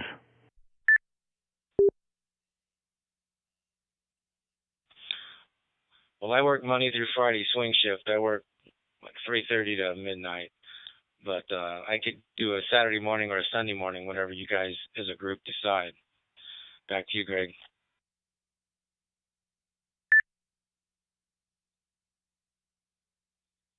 Yeah, we got to figure that out one of these days. I know I got a lot of time off coming up on the weekend, so I just got kind of put on like light duty for work, so should have some time, free time, that's for sure. Well, I know two other people that were interested in going, and Gabe was talking to one of them yesterday, David, K6EGG, and Dale over in Little Saigon, K6. Oh, I can't remember his call sign off the top of my head. Oh, K6EGG. He was interested too.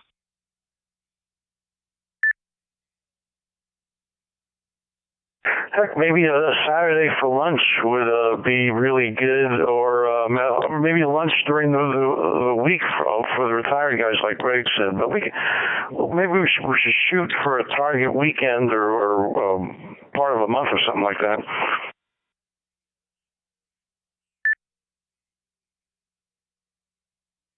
Yeah, right now I'm off the 30th and the 6th. The 30th of October and the 6th of November, and those are both Saturdays.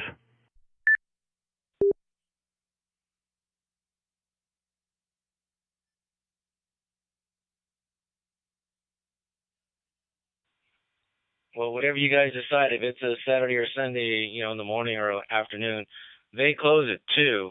So you would probably, 11-ish or something. I don't know. You guys can figure out as a group, and whatever you guys decide, I think I'll probably be good with. Yeah, well, both of those dates would work for me. Maybe we should just start talking about one date or the other, Greg, and see, how many people or who can show up the most on those 2 weekends, on those 2 Saturdays at like 11.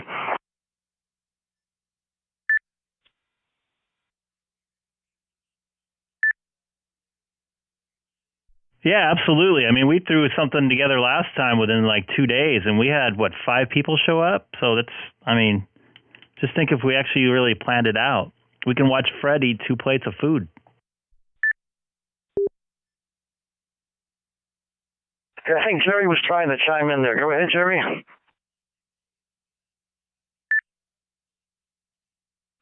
Oh, no, I just walked away from the radio for a little bit, so I'd figured I'd let everybody know back into the group, and it sounds like talking about a get-together on the radio. Yeah, you're invited to come if you're in the area.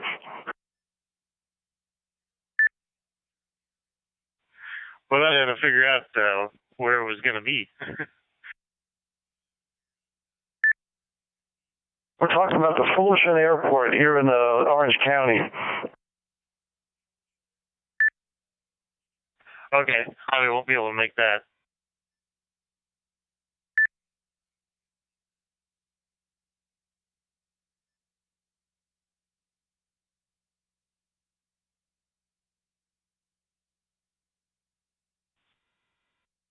Yeah, we've been talking about this since probably beginning of August, if I recall right.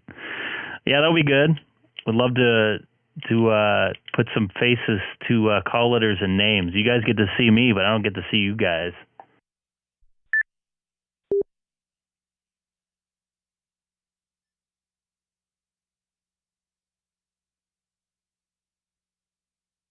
Yeah, I think I saw a WLW station in there.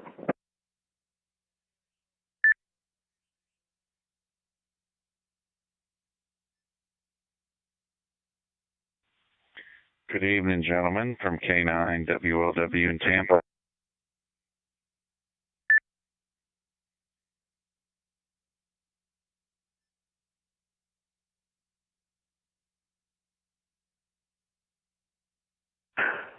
Good evening. This is Gabe in K6EGG over in Southern California, and got a couple of people on here, and we're also streaming the conversation on YouTube. I don't know if you've dialed in to the YouTube.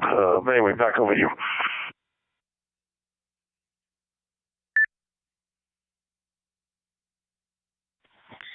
Yeah, my YouTube alert went off, and I saw the stream, and I said, wait a minute, he's got this screen of his 9700, and I'm like, what is he connected to? And then I saw that he was connected to a local repeater, so I linked my hotspot into that repeater, and then I saw what other stations were there, and then I deduced, wait a minute, the repeater's linked to 70 Charlie, so I could also link into the reflector. So then I linked into the reflector once I kind of figured out where everybody else was.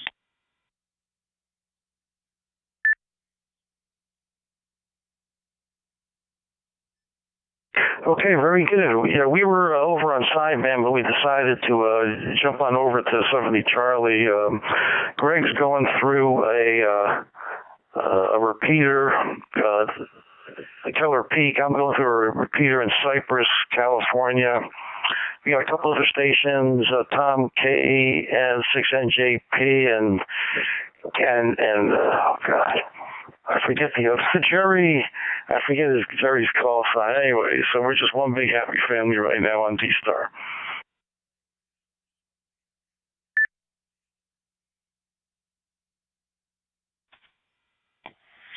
Well, it looks like we have KF0DRB on a hotspot, K06N on a hotspot, and KN6NJP on a hotspot. And of course, I apologize, I forget the call sign of the station that's doing the YouTube. I know I talked to you last night. I just can't remember your call sign. You're in through the, yeah, I see you waving now. There's about a 1 or 2 second delay on my screen, so. Oh, I have the screen small. Hold on, I'm on a cell phone, so let me expand the screen. There we go. I had to turn my phone sideways. I had to expand the screen because I had the dashboard open, so it minimized the screen. Dashboard of the hotspot, or the reflector. K6EGG. Good evening again. I know we talked I think it was just yesterday. But anyway, that's a nice story, and I'm sticking to it. Yeah, Gabe, actually, I was watching one of his YouTube videos, Frank's YouTube videos, a couple weeks ago, programming a hotspot, and I found him on Reflector 30 Charlie yesterday, so kind of a small world.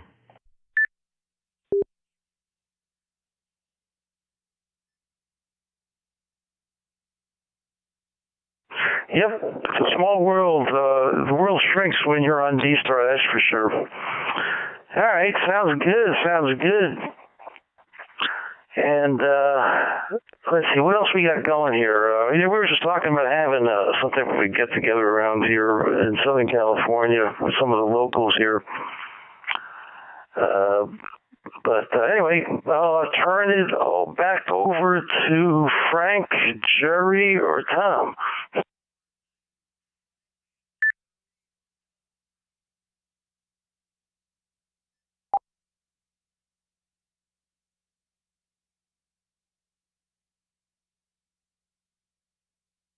And real quick, I'm going to be right back. I'm going to be listening, though. K6EGG.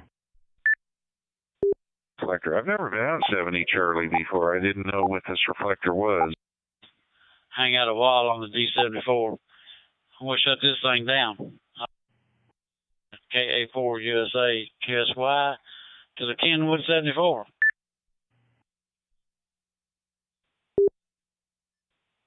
Not linked. I know that, the HRO repeaters, the DStar repeaters that they have, they usually when they're up and running, they're connected to 70 Charlie. At least that's what I understand. And if you look, let's see, I'm looking here on the remote. If you look on for the link gateways for this reflector, you'll see that you've got W6HRO-A and W6HRO-B connected to it. And then, of course, the Ki6WZX module A, B, and C. That's the Keller repeater DStar system. So as far as, the actual full-up gateways, those are the only ones that I'm aware of that use 70 Charlie, the HRO reflectors. K6EGG.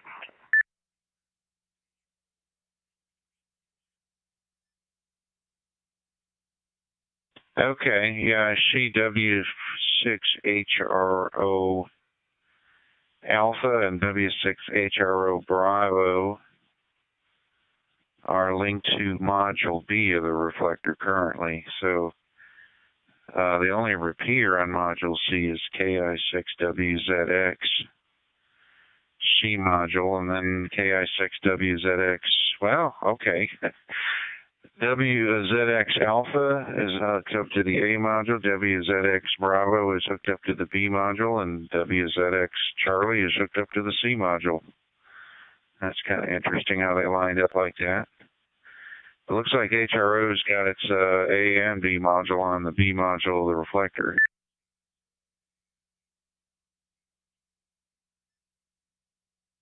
Yeah, and I think that that is the repeaters that HRO has in San Diego,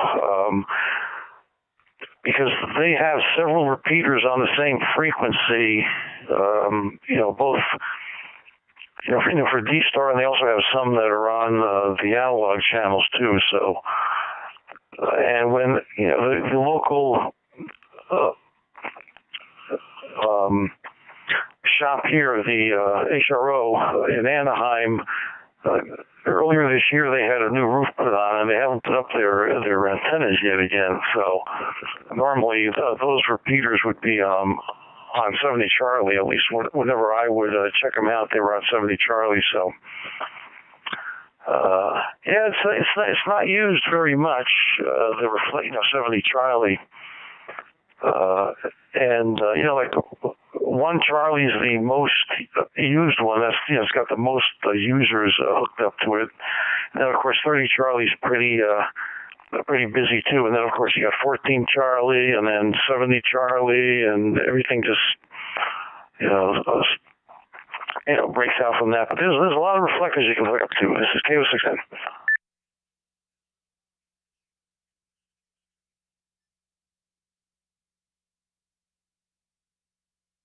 Well, yeah, there's definitely more reflectors than there are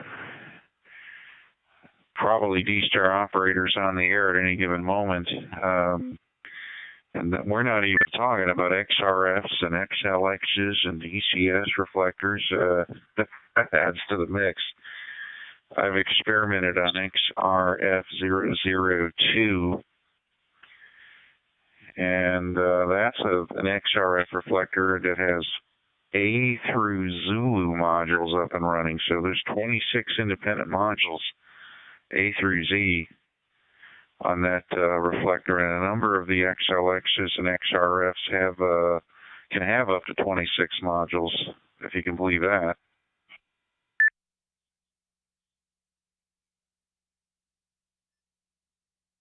Yeah, that certainly is expensive for sure. Yeah, I've tried out those XRF reflectors a couple of times, and of course, you can, those reflectors, they're cross-mode reflectors. And with the 9700, I linked there to the reflector 22, I think, of XRF022 or something like that. And I transmitted some pictures to a guy up in the Northeast. We were sending pictures back and forth, and it was pretty good. But like you said, there must be at least 500 reflectors out there. I mean, there's 100, REFs. Then you got the XLF, and there's all sorts of other ones. And all you use a server and then the right software credentials, and you can get your own reflector going.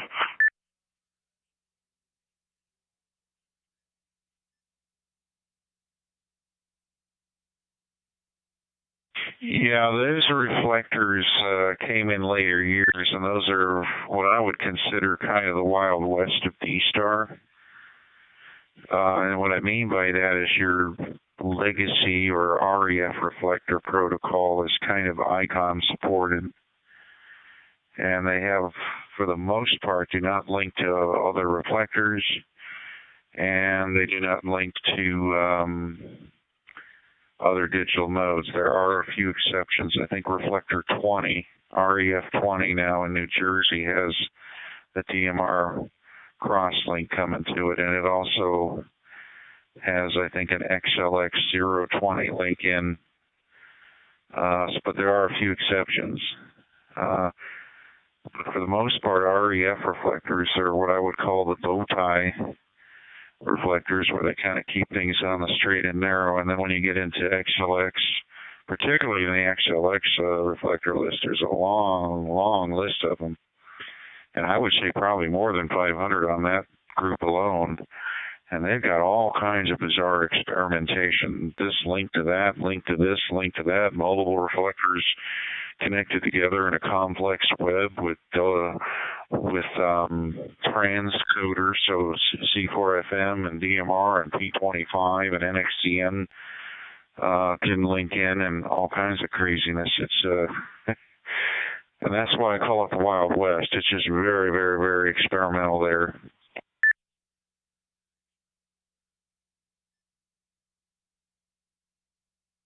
Yeah, I agree. I belong to the 9700 users group on Groups.io, and every now and then someone gets on there and announces a new mode that they can operate on, and some guys, got some card that you can buy or some software you can buy to do it. But DMR, I mean, that has even more reflectors or chat rooms, as they call them, I believe. You can, anybody with I forget what radio it is, but if you've got a certain radio, you can set up your own little, equivalent to a reflector, and a club can have this chat room or whatever. You can just have a couple of people that are using it. So, in some ways, these digital modes have caused a fracturing of, FM use and repeaters use, but it's a lot of fun. There's no doubt about it, and that's what ham radio is all about: experimenting and checking out different modes of operation. This is K6EGG.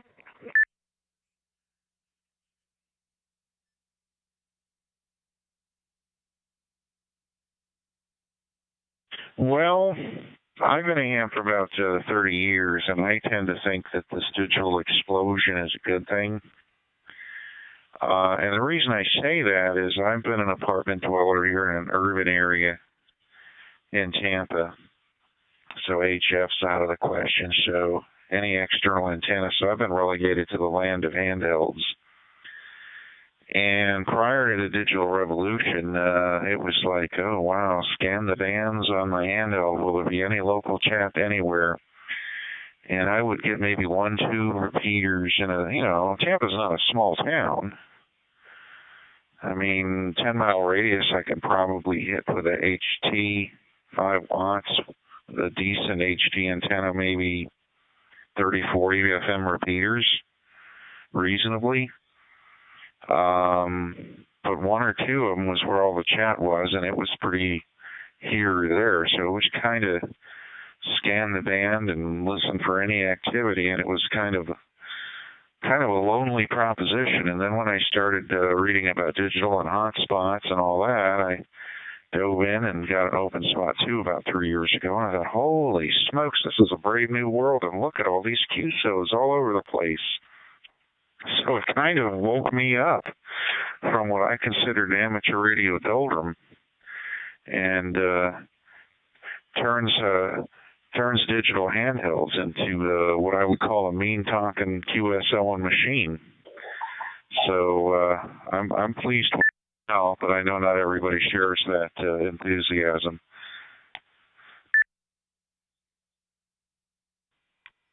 Comment here, K6NJP. I think for the hobby going forward that the digital world will be good at attracting younger people. I'm 57, so I'm not all that young, but if you want to get some 22, 25-year-olds, some of the millennial groups interested in this stuff, since it's computer-related, I think you might snag a few of them into the future.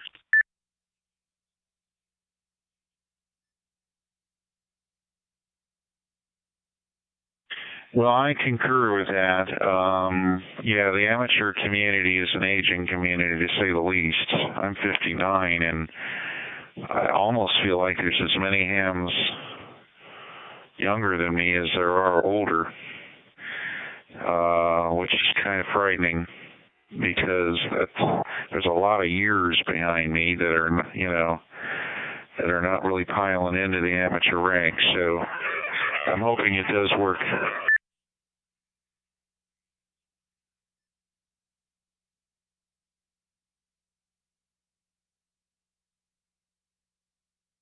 Yeah, especially since, you know, all they need is an HT and a hotspot. And, you know, most of the hams that I've talked to on DStar are on a HT and a hotspot.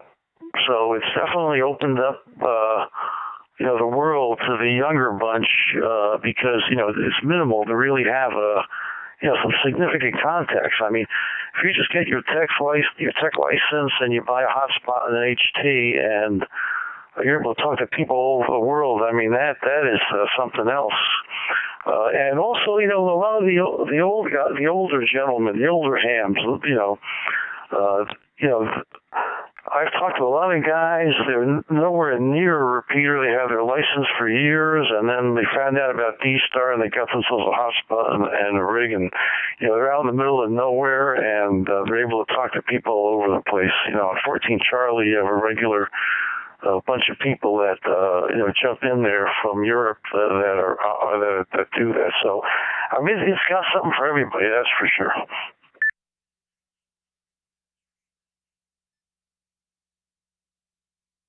Well, I'll say this.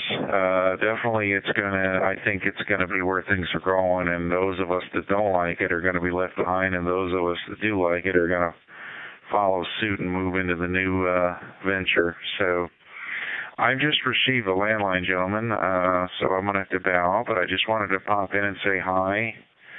And I see the Let's Go. That's not on my radio, is it? Oh, that's somebody paused it. Okay, my bad. I see somebody has Let's Go Brandon on the radio. So, anyway, I paused the YouTube page, and apparently someone else's transmission has that. But I'll say 73s to you, and K6EGG. Appreciate you popping up with the live chat on YouTube. So I'll say 73s, gentlemen. I have a landline, and I hope you gentlemen out there west have a fine evening. 73s from K9WLW in the group. Take care, Frank. Have a good evening. Thanks for stopping by and watching the page there. Sometime on whatever reflector we can find. This is K6EGG. Thanks for stopping by, Frank. Appreciate it. K6NJP here in Garden Grove, California.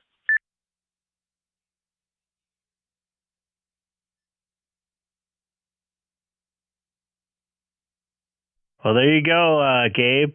It seems to be working. I keyed with you. I said it seems to be working.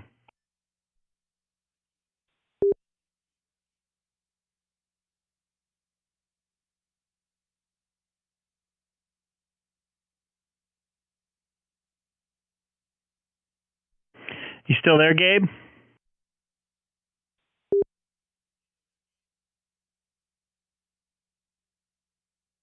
Yes, sir. There must have been a glitch in the system or something. But yeah, I'm here. Tom's here, and Frank just went back. You had to see your landline.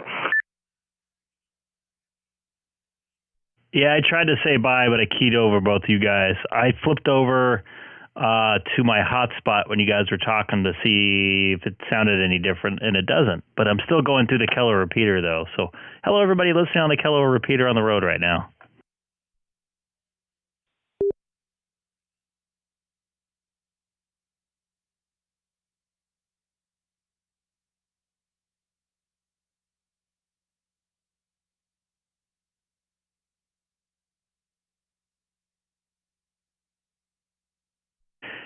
And the other thing is this YouTube thing I got going this is kind of the reason why I wanted it too now over the past couple months. It's bringing a lot of people together that probably wouldn't be talking together. Like I'd probably be talking to Jerry because I was on Reflector 30 Charlie, but you guys weren't. So that's pretty cool that you guys got brought together with those guys.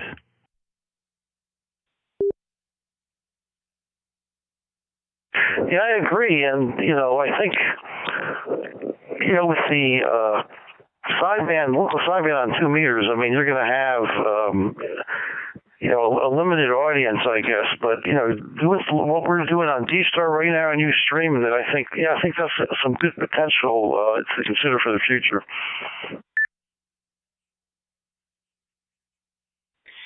Yeah, I agree as well. I don't think there's much activity in my area on sideband. So I was a little surprised when I seen you guys talking on it. I'm going to have to try it a little bit more. I've got a 10-element Yagi that I can swing around in any direction and even point it up towards Des Moines. And I'm going to try that just to see what I can get back for call signs and see if we can hold a little QSO.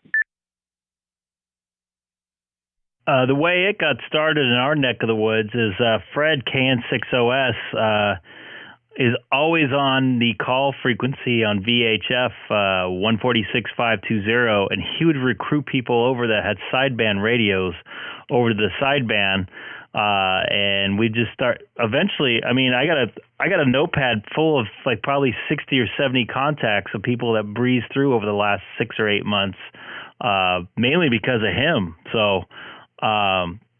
You talk to somebody on maybe another band and say, hey, if you have sideband, why don't you meet me over there? Because you can get a little more range with sideband.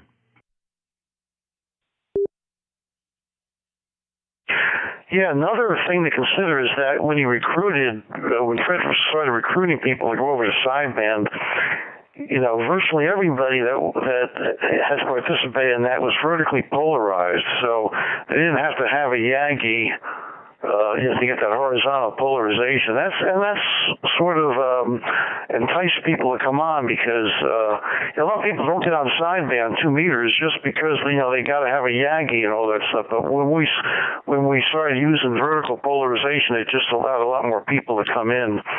So if maybe you could follow Fred's footsteps out there in Iowa and recruit people on 146.52 and then swing on over to sideband.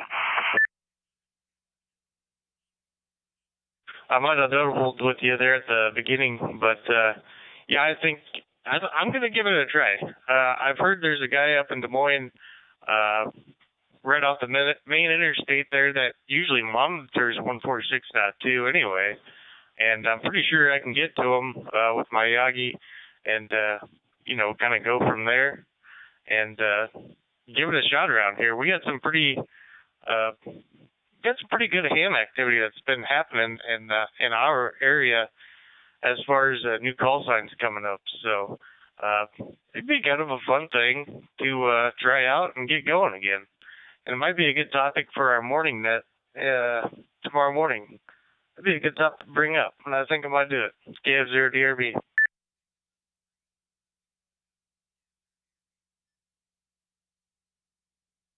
Hey, you'd be amazed how many people listen to 146.520, self included. I'm normally listening to that driving to and from work. I've heard Gabe out there a couple times as well. So that's a good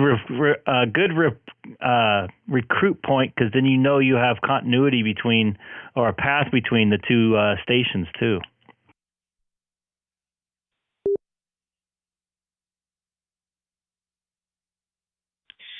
Yeah, absolutely. I've been trying to get some of my friends involved in the ham world, and I think I got one guy that's kind of halfway interested in it, but I don't know. He hasn't been by to check anything out. I think I get a lot of okay, sounds like fun. That's the problem with. I think that's one of the issues I've kind of found with this hobby. They kind of look at you like you're nuts, but you don't know until you get on the air. So, been trying to recruit actually new hams. You know, just get them tested, get them passed, get their license, and get on the air. But I guess it'll come with time. But as far as calling around on 146.52, yeah, I don't really do enough of that. The conditions in our area are actually improving. They're kind of calming down a little bit. We've had a lot of propagation, like really kind of blow up in our area where we'd be in the red zone for a while.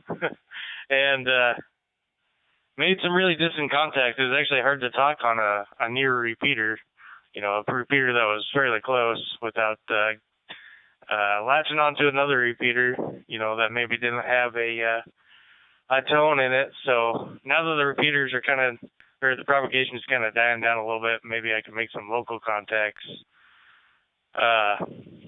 on 146.2 simplex. So I guess we'll see how it goes. Give me another thing to do on the radio. Yeah, we'll get Fred on this reflector next time he's out here. We'll get you two connected. Speaking of characters, he'll be the character to talk to. You probably heard him when he was on the stream earlier. I don't know if you heard of K6EGG.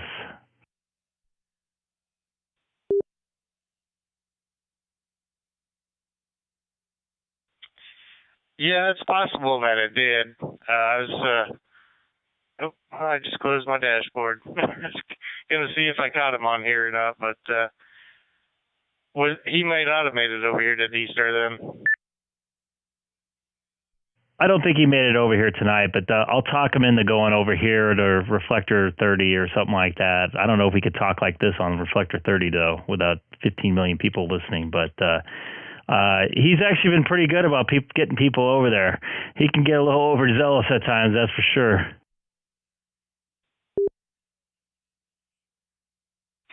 Yeah, the thing about 30 Charlie is once you start talking on it, and it kind of wakes people up to the radio again, and they start talking, you know, after you're kind of done or want to jump in, which is fine.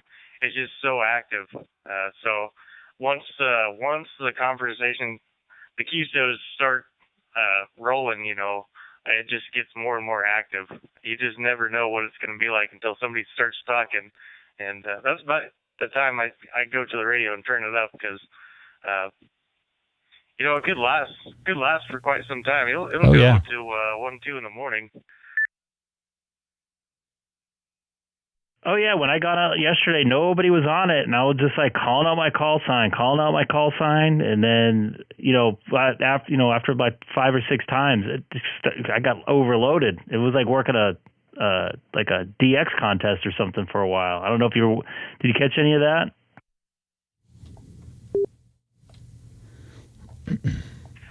Well, if it was last night, I didn't make it onto DStar last night.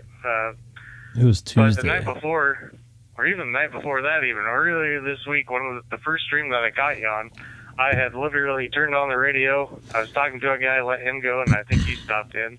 Yeah. And I think that's kind of how I came to find your channel and stuff and talk to you. And but yeah, that's kind of the way it is on DStar. You can call out a few times, and maybe nobody answers, but once you get a contact and start talking, everybody and their brother wants to start talking after you, which is great. It's a lot of fun on DStar. And you know, being as a licensed technician class, it makes for a lot of fun. It's just another avenue to ham radio. And yeah, and Gabe can attest to this. A lot of the guys locally here, they work a lot of HF, and I just don't have the yard to do HF antennas, and I can't physically get up on my roof to put an HF antenna. but I wanted to make more contacts, and I definitely love HF. That's where I kind of started, from 11 meters.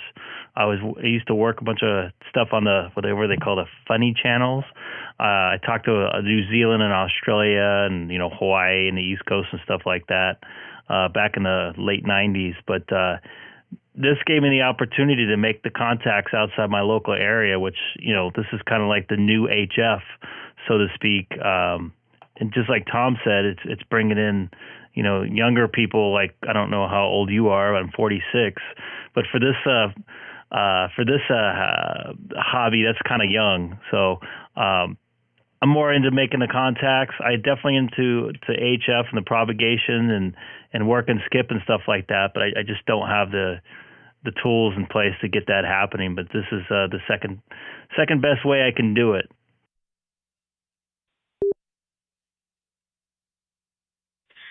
Yeah, roger that. I'm still in my tech class, so after field day, I might have told you this before. I told about everybody I know, I think, twice.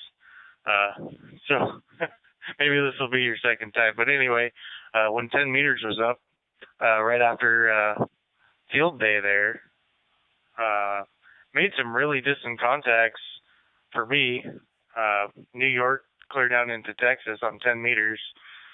When 10 meters was open there, and had a lot of fun when 10 meters was open. And yeah, when it's open, it's elbow to elbow room, because if you got your tech class, there's only that one window you can get in, 28.3 to 28.5, and and that's where everybody's trying to make contacts. Other than that, I've been trying to learn CW. It's been kind of rough. I put up a 40 meter dipole, and it's just a wire antenna with 100 watts.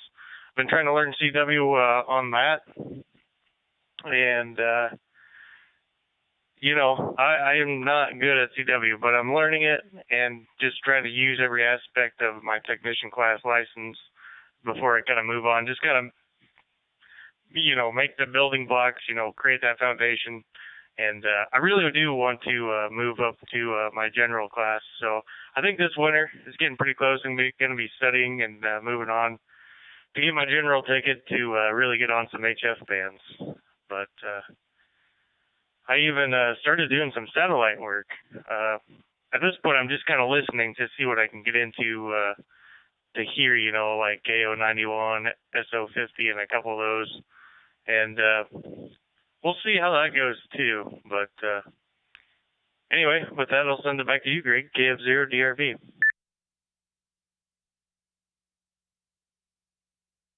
Question for Gabe, if he's still in there. What's your theory on, is this kind of like the new HF or like a version of HF for people that don't have the means, or if, like Frank mentioned, that or in apartment complexes or in HOA situations, to be a part of ham radio and make those long distance contacts, even though it's over the internet? I mean, it's a form of a chat room, I guess, like AOL, but how do you feel about that?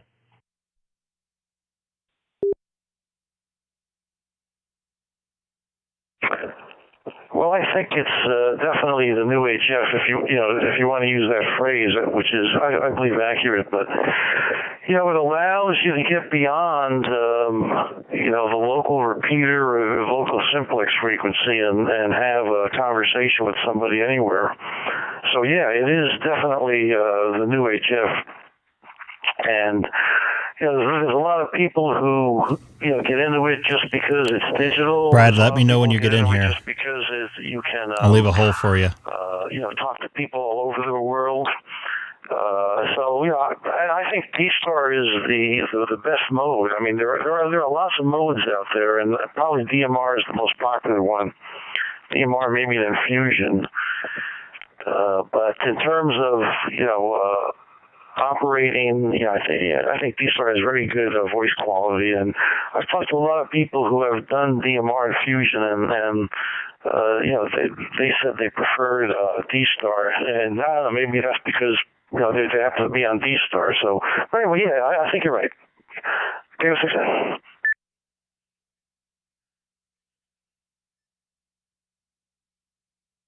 think somebody from YouTube was going to jump in here. Brad, I don't know if he made it over here yet. He was asking what reflector we're on. I also updated.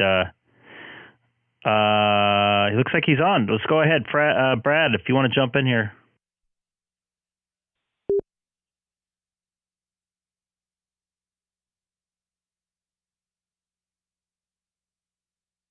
Don't listen to the stream when you're talking. It will drive you nuts.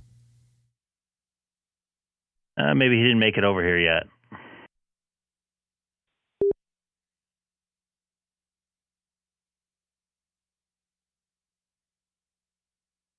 Okay, well, we went from a little bit hurry. But yeah, system, DStar is pretty good. It has inspired lots of people to get involved in, the ham radio as a hobby.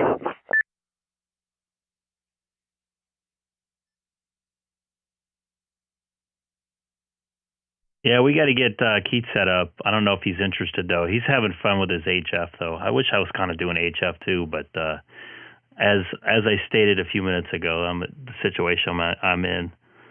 Looks like I might have to take some more time off, too, there, Gabe, which I'm not looking forward to.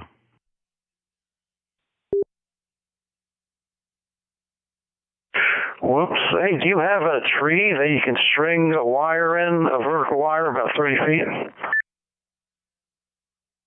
Negative, unless my neighbor lets me do it to his palm tree, and probably won't. How about, do you have like a chimney or something? Because you can get on the HF with just a wire and an antenna tuner, like a random length wire antenna tuner. It's amazing what some people have been able to do with that. And if you can string a wire somewhere, you can get on HF. The antenna that you're using right now, how's that set up? I had a professional installer put it up. He strapped it to my chimney, and I'm on a 2-story steep house. It's like the newer version where it's like they're 12-foot ceilings, so it's pretty high up there. And with my physical condition at this time, there's not a chance in the world of me getting up there.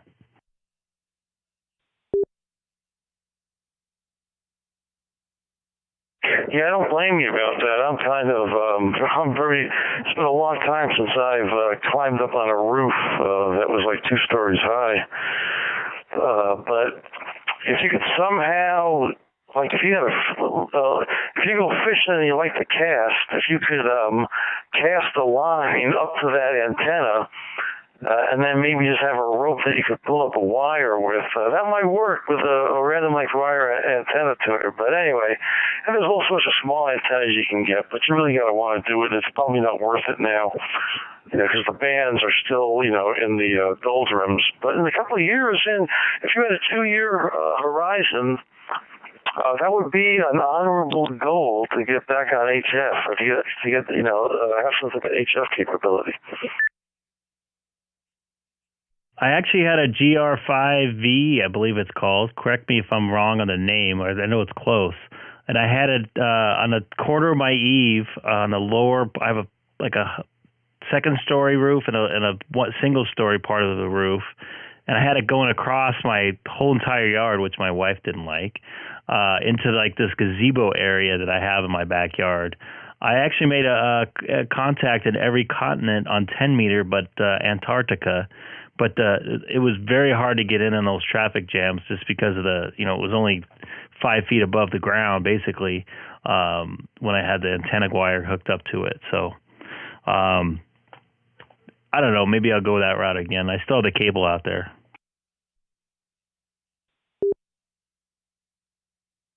You mean you still have some coax going out there? Yeah, I have it ran out there. I have it all neatly. I don't know if you watched my YouTube video of my ham shack, but I have it all neatly tie wrapped in with all my other cables, so I don't want to put another cable in there and just disturb it. But that HF cable is still out there.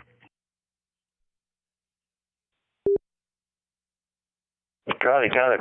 So with that gazebo, if you've got like a metal post or some type of post that you could lash a push-up mast on, they have these graphite push-up masks. They're not conductive, so you could actually push that thing up, get something like about 30 feet up, and just run a wire. Just run like a 14 gauge or 16 gauge wire up there, and that would give you vertical capability. And then if you had something like that, if you just wanted to work one band, you'd have to run some radials too. You could stick those in the ground or just loop them around the gazebo, hide them so that your better half's eyes can't see very much of them. You could get on one band, and if you had like a random length wire antenna tuner, you could also get on multiple bands. So like if you wanted to get on 40 meters, I'd cut out the length of the wire to 40 meters, and then that should make you good to go with a random length wire antenna tuner. But yeah, it's no big hurry. Just think about it. Maybe one of these days, if you get the itch, you could set up something simple like that, and it wouldn't be too displeasing to the eye. Back over to you, K6EGG. Yeah, I could probably do something like that. It's kind of old gazebo. It's not really a gazebo. It's in our planter. I just don't have a lot of space in our backyard, unfortunately, for all that stuff. I don't know. I might mess with it again if the band's really, really active. I know I put it up. I put that antenna up when the 10 meters, about, 5 years ago. Remember when it got super, I don't know if you remember, but it was super active. There was like this guy in Brazil came in like every single day, and some guy in some island off the coast of, I wouldn't say he's off the coast. He was in the middle of the Pacific Ocean. I can't remember what his name was. I talked to him a few times, but I don't know. I'm having fun with this right now, so I might stick with this. I might. Now I'm interested in getting an HT so I can lay in bed and talk on my radio.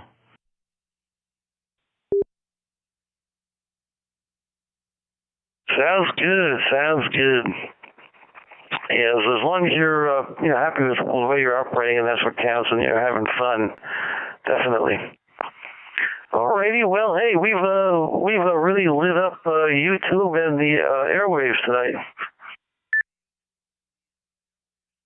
Yeah, probably the most action with this repeater's heard in a while. I heard some guys talking on the other morning, but I know Doug said, come on whenever. So maybe I can recruit some guys over and, get this thing active again.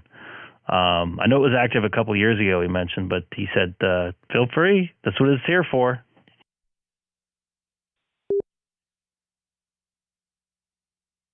Yeah, on that QRZ info page, they've got a list. They got a little button there that says nets, and they talk about all the nets that are held on it.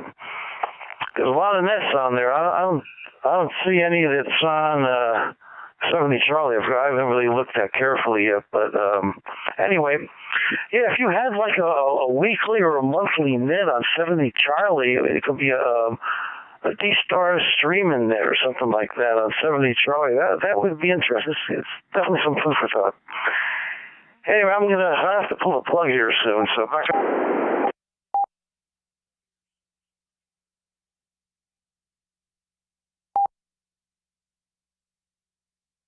All right, copy that, man. It's always great talking to you. And if you talk to the guys on Sideband, mention the 30th of, what day is that? The 30th of October and the 6th of November, maybe for a get-together. Okay, we'll do, Greg. Okay, take care. We'll catch you next time.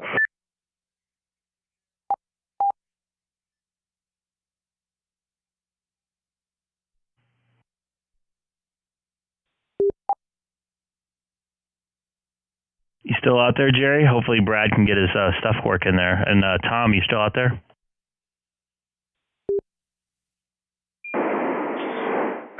K6EGG, yeah, Jerry here in Iowa. I'm still here. I was wondering if Brad was able to make it in there. Hey, Greg, this is Brad, Kilo Juliet 7, Golf Delta November. I think I made it in. Yes, you are in. Welcome aboard, man. I don't have anything particular on my mind, but I caught your stream the other night and was listening on the radio as well. And when I saw your stream on tonight, I just thought I would try to follow along on the DStar radio like I did the other night. So just flip over here, heard you guys talking about some other stuff, and just thought I'd get tuned in case there was something interesting that I could add to the conversation.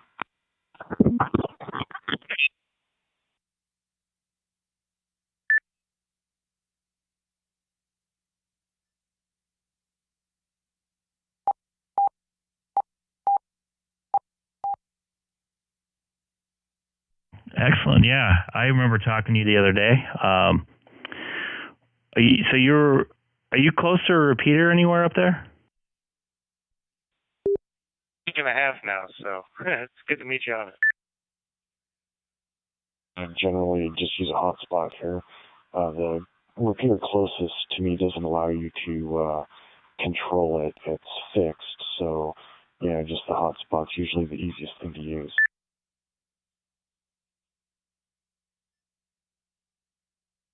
Excellent. Sorry I doubled with you, Jerry. Go ahead. I'm doubling with everybody now. But good to meet your acquaintance there, Brad. I doubled with you there at the end. So I'll send it back to Greg, and I'll stay on the side here and listen. Go ahead. Actually, real quick, can you guys chat between yourselves right now? I want to try something. I'm going to listen to my local repeater and listen to my hotspot and see if there's any sort of delay. Kind of a little experiment here, because right now I'm talking to my hotspot that's connected to a reflector that's in my local area that I can hear that's on VHF, and my hotspot's on UHF. Yeah, go ahead, Brad. Sure, KFOGDN. I just read half your call and half mine. KFOGRB, KG7GDN. I think I was probably causing a bunch of the doubling there because I was trying to figure out what was going on between the stream that's coming up over the TV here versus hearing you on the radio. So I turned the TV radio. Yeah, Greg, you mentioned that. That's what let's see. There's some conversation earlier about HF, and I'm actually I'm on Cougar Mountain here in near Issaquah in Washington, just east of Bellevue. Not far from some pretty good areas to do HF, but unfortunately, I'm kind of in a valley between the peak of Cougar Mountain and the peak of a little hill we call Newport Hill over here, and so I don't get out very well. So most of the HF stuff that I do is actually digital. I do a lot of FT8 and whatnot because I really can't get good voice signals out except for over the internet here with the digital DStar. I've been playing with DStar a little bit for a few years, and I've been thinking about expanding into some other digital modes and playing with them. Got my eye on that new Anytone DMR radio. Might pick one of those up in the near future.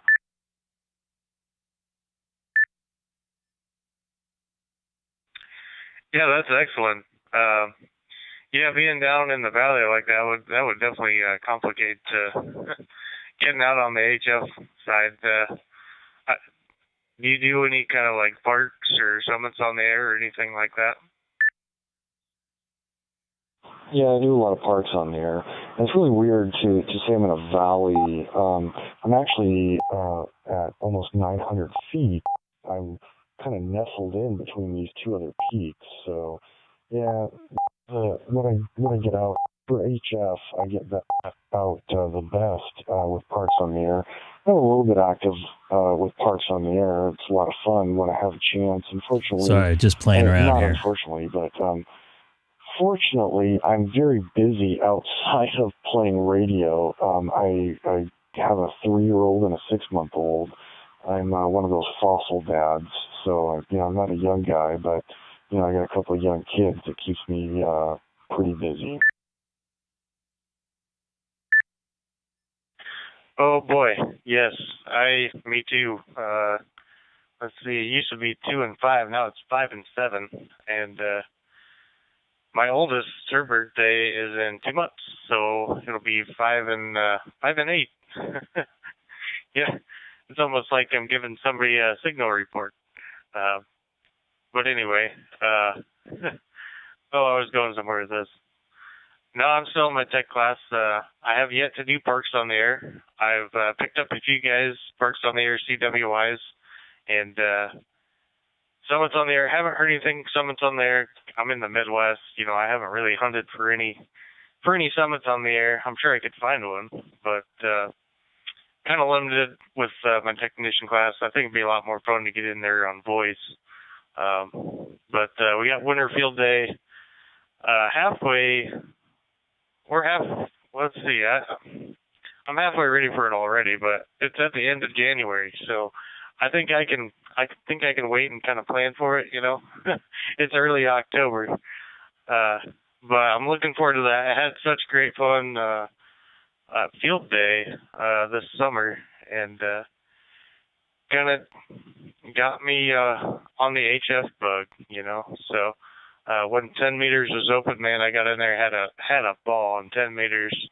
Because shortly after field day, it was wide open, at least in my area, and tried learning CW a little bit. I need to stick to it to keep it going. My skills are not. I'm not very good, and I need to build them up, and I need to get in there and use them. But other than that, yeah, getting on DStar, it's a lot of fun to kind of take a break from all that and just throw my call out on one of these reflectors that are pretty popular, and just kind of, I don't know about like a de-stress, but just kind of, I just need to talk to somebody after, listening to Dits and Daws for a while, because it kind of gets to you a little bit. I enjoy it, but it kind of gets to you. So anyway, with that, I'll send it back to you. KF0DRB for Eddie. Yeah, this is Kilo Juliet 7 Golf Delta November over here. I keep thinking about CW. I go back and forth. Sometimes I think, why would I ever want to deal with CW and learning all that? And, the voice and the digital parts are a lot of fun. There's so much I can do with that. But I think, there'd be some advantage there. A lot of low power modes and weak signal modes and all the stuff you can do with CW. So I don't know. One of these days, when I'm not trying to learn new technologies for work, and when I'm not, chasing toddlers around, and once all my kids are out of diapers and can at least communicate verbally reliably, then I might have some time to go learn CW. But in the meantime, I have a lot of fun with just chasing parks. I don't get a lot of free time to go out and do that, but building some portable antennas and some batteries, and taking my portable. I've got a little 7100, an Icom 7100 that I like to take out to the parks. Gives me plenty of power and some good filters, which is all useful for that Parks in the Air stuff. And by the way, for talk about not hearing a lot of Parks on the Air or Summits on the Air stuff because you're a technician, what you can do. So just add 146520, the 2-meter calling frequency to your regular scan. So like all my radios, I've got just a few of the local repeaters programmed into a scan list.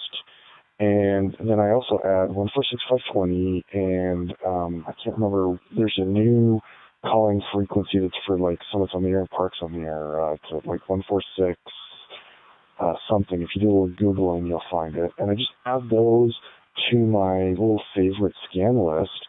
And then I always have one of my VFOs scanning that little favorites list And that's how I stumble across most of the Summits on the Air and Parks on the Air activations. And I know it can vary by area, but, I'm in a pretty busy, pretty populous metropolitan area. So most of the people activating parks and activating summits around here, they do some calling out on 2 meters, and I pick up a lot of those. That's usually where I'm picking up people who are activating summits. So give that a shot and see what it's like in your area.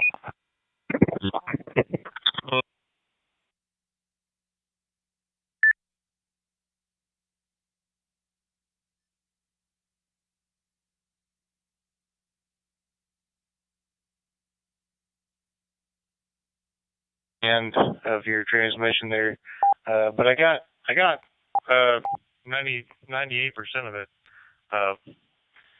But yeah, I'll have to look up the new call frequency. I do have the call channels on 2 meter and 440 both programmed into my radio. So yeah, I'll be looking. I'll do some looking on that new call channel and have to program that into my radio. That'd be a lot of fun. Here recently, I picked up equipment to do satellite stuff, just for something else to do, Satellites, they pass over almost on a scheduled basis if you can pick up, get a good app that'll tell you. I'm using GoSat Launch, and it works pretty good, pretty accurate. So I've been kind of messing around with that, and yeah, I'm gonna have to. A guy that I'm in a club with, Ham Radio Club. He's been wanting to do Parks on the Air, and he's licensed, to the point where we can get on HF. I'm not sure how that'll work, with being Parks on the Air. Maybe multiple operators or something, but we have a park not too far from me that hasn't actually even been activated yet. It must be a new park. So I was thinking about trying to get into that. So I think that would be a lot of fun. Anyway, KF0DRB.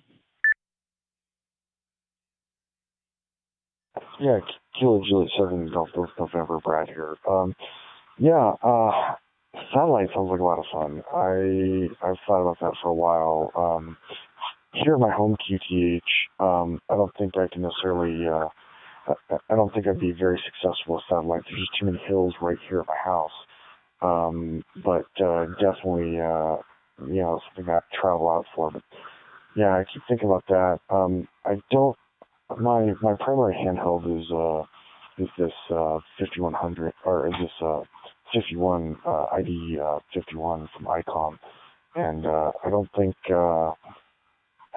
I looked it up one time, and there's a few configuration satellites that are workable with it, but otherwise, at minimum, I need to work up a dual radio rig where I can listen on one radio and transmit from another.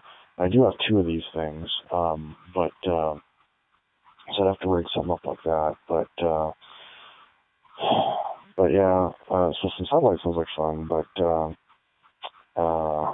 shoot, there was something else you were talking about that I was going to comment on. I'll think about it in a minute, but hey, back over to you, or Greg. It looks like Greg was holding his hand up there a second ago on the live stream. Maybe he's looking to get back in.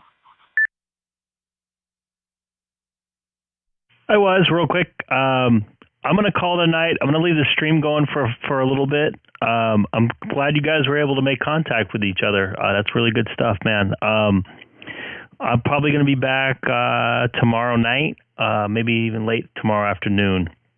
I'll probably cruise over to Reflector 30 Charlie, and if we want to do a rag chew or something like this, maybe we can move back over to this one. I really appreciate you guys watching and sharing the love of ham radio, and spread the word if you can. I would much appreciate it. And Gabe that was on here earlier, he's really knowledgeable on DStar, and it's, man, like I said to him, he's really helped me out. So once again, the stream will stay going. but I'm going to take off here for getting to bed here. But Jerry and Brad, you guys have a good evening. This is Greg, K6EGG.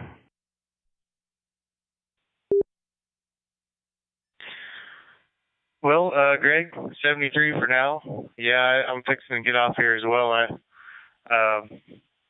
Yeah, Brad, there's some things that you mentioned that it kind of, I was trying to comment on some of that stuff, and I kind of forgot what I was going to say, too. So I'm obviously getting kind of tired. And, yeah, again, Greg, thanks for putting on the stream. I hope to catch you on the next one. I'll send it back to, let's see, I'll send it back to Brad over here. KJ7GD, go ahead.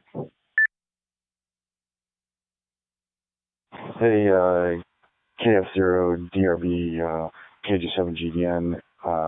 Yeah, hey, thanks for passing back. And hey, Greg, hey, thanks for putting on the live stream, and thanks for hosting. It's been great chatting with you, 73s. And yeah, I see you're back in Iowa there, Jerry. It's even later over there than it is here, and I should be heading off to bed. So yeah, I'm getting tired, and that's why I'm starting to have trouble remembering things. But yeah, I'm gonna head off that way. Call it a night. It's been great chatting with y'all, and yeah, hey, if you think of anything that I was talking about that you're interested more in, my email is good on QRZ. Just look me up, shoot me a note, and go ahead and I'll answer it when I'm actually more awake and can actually focus and think. Have a great one, everyone. Evening, 73s.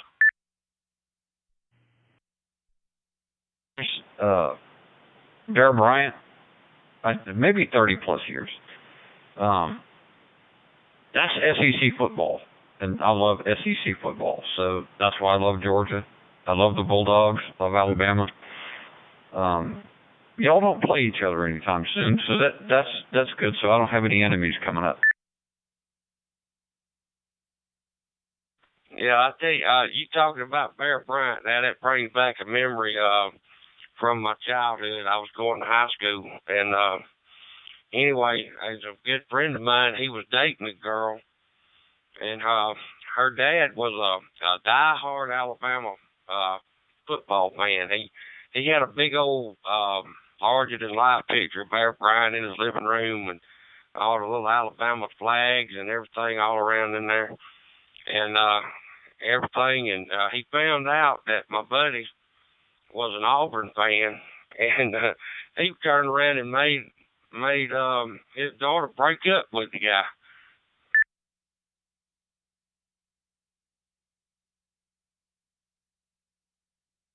Oh, that's a terrible thing. I don't want to see that. It's funny, but I don't want to see that.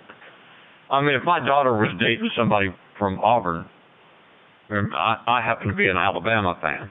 I'm also an Ohio State fan. My nephew plays football for Ohio State, so I have to be an Ohio State fan. But I'm UC alumni, so damn, how do you work that out? I don't know. Somehow it works out. I wouldn't knock somebody if they were Auburn or they like Georgia. I like Georgia. Bulldogs that's a great team. I like SEC football, period. I only have one team in the SEC that I don't much care for.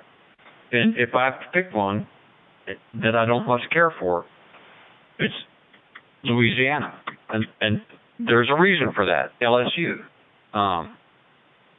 But that's not because my little brother lives there. And I don't know. I just don't like. If I have to pick an SEC team that I don't like, LSU, that would be it. But they do well every year, so what the hell? You got to give them credit, right? Yeah, that's right. It was kind of funny to me, though, that story. It's a true story. I told you, by the way, about him making his daughter break it. Which they just kept on seeing each other, on the side anyway, behind his back. But it was funny that I don't see how anybody can be that involved in a football team to go that far. But he did. He was a trip.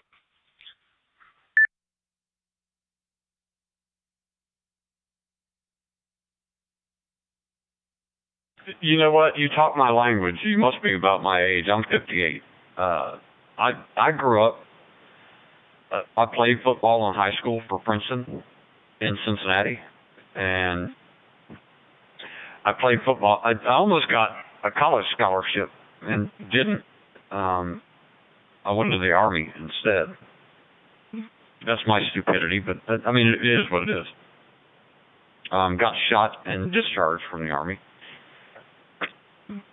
But it's kind of weird. No, there's people. Look, all of my family is either from Kentucky or Tennessee. All of them. I'm the only one in my family that I know of that was born in Ohio. And that's because Mom was up here on vacation at the time and just happened to go into labor. April 13th. So, hell, I got born in Ohio. But most of my family is from Kentucky or Tennessee. And the Tennessee Vols, like them, when they do good, I like them. When they don't, I don't much care for them. But I just love SEC football. Now, I would not stop my daughter from marrying somebody or dating somebody that liked Auburn, or even for that matter, LSU. I wouldn't stop her from dating them. Hell, I couldn't stop her from marrying this last loser. What makes me think I'm going to stop her from doing it again? K8BNS. Yeah, I got you on that daughter getting married stuff. Mine, I got a son-in-law he's alright, and then I got another one that's real good, and then I got another son-in-law who I don't know about that boy, but anyway, I reckon they'll figure it out sooner or later. But you got your family up there from Kentucky. I got.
KA4USA.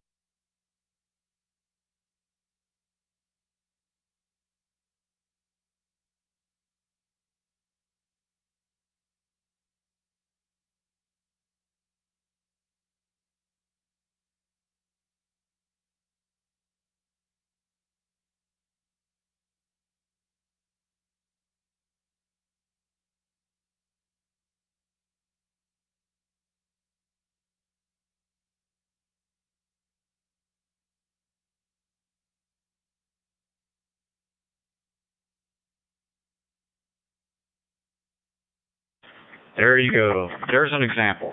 K6EGG runs this repeater. The K8BIG repeater. If he doesn't like what you say, he's the doctor of free speech. He's the arbiter. He gets to determine if you say something or you don't say something. It's a complex or some kind of shit like that. I don't know what it is, but that's what it sounds like to me. K6EGG, that's the guy that runs the K8BIG repeater system. But he got so much legacy money. It's funny that you can find out on public records, isn't it? Being an accountant, I know how to do that.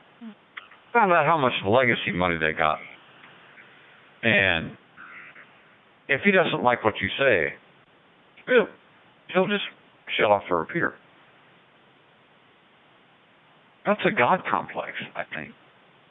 Is that what they call that? A God complex? KD8BNS said that.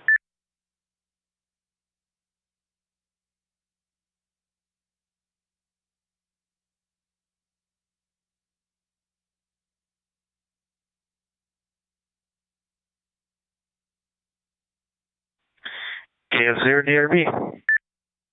KF0DRB.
KF0DRB, listening 30 Charlie.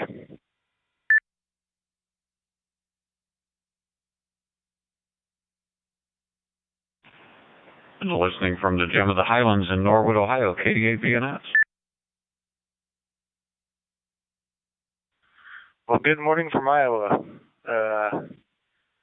Getting kind of late here, but I figured I'd chime in here for a little bit and see if there's anybody on. So, good morning from Iowa to Ohio. Absolutely. Did you know there's a Cincinnati in Iowa? There actually is. I didn't know that. I had to look it up. That's a Google thing. But there's a Cincinnati in Iowa. There's Cincinnati, Ohio, too, and that just happens to be where I'm at. K8BNS.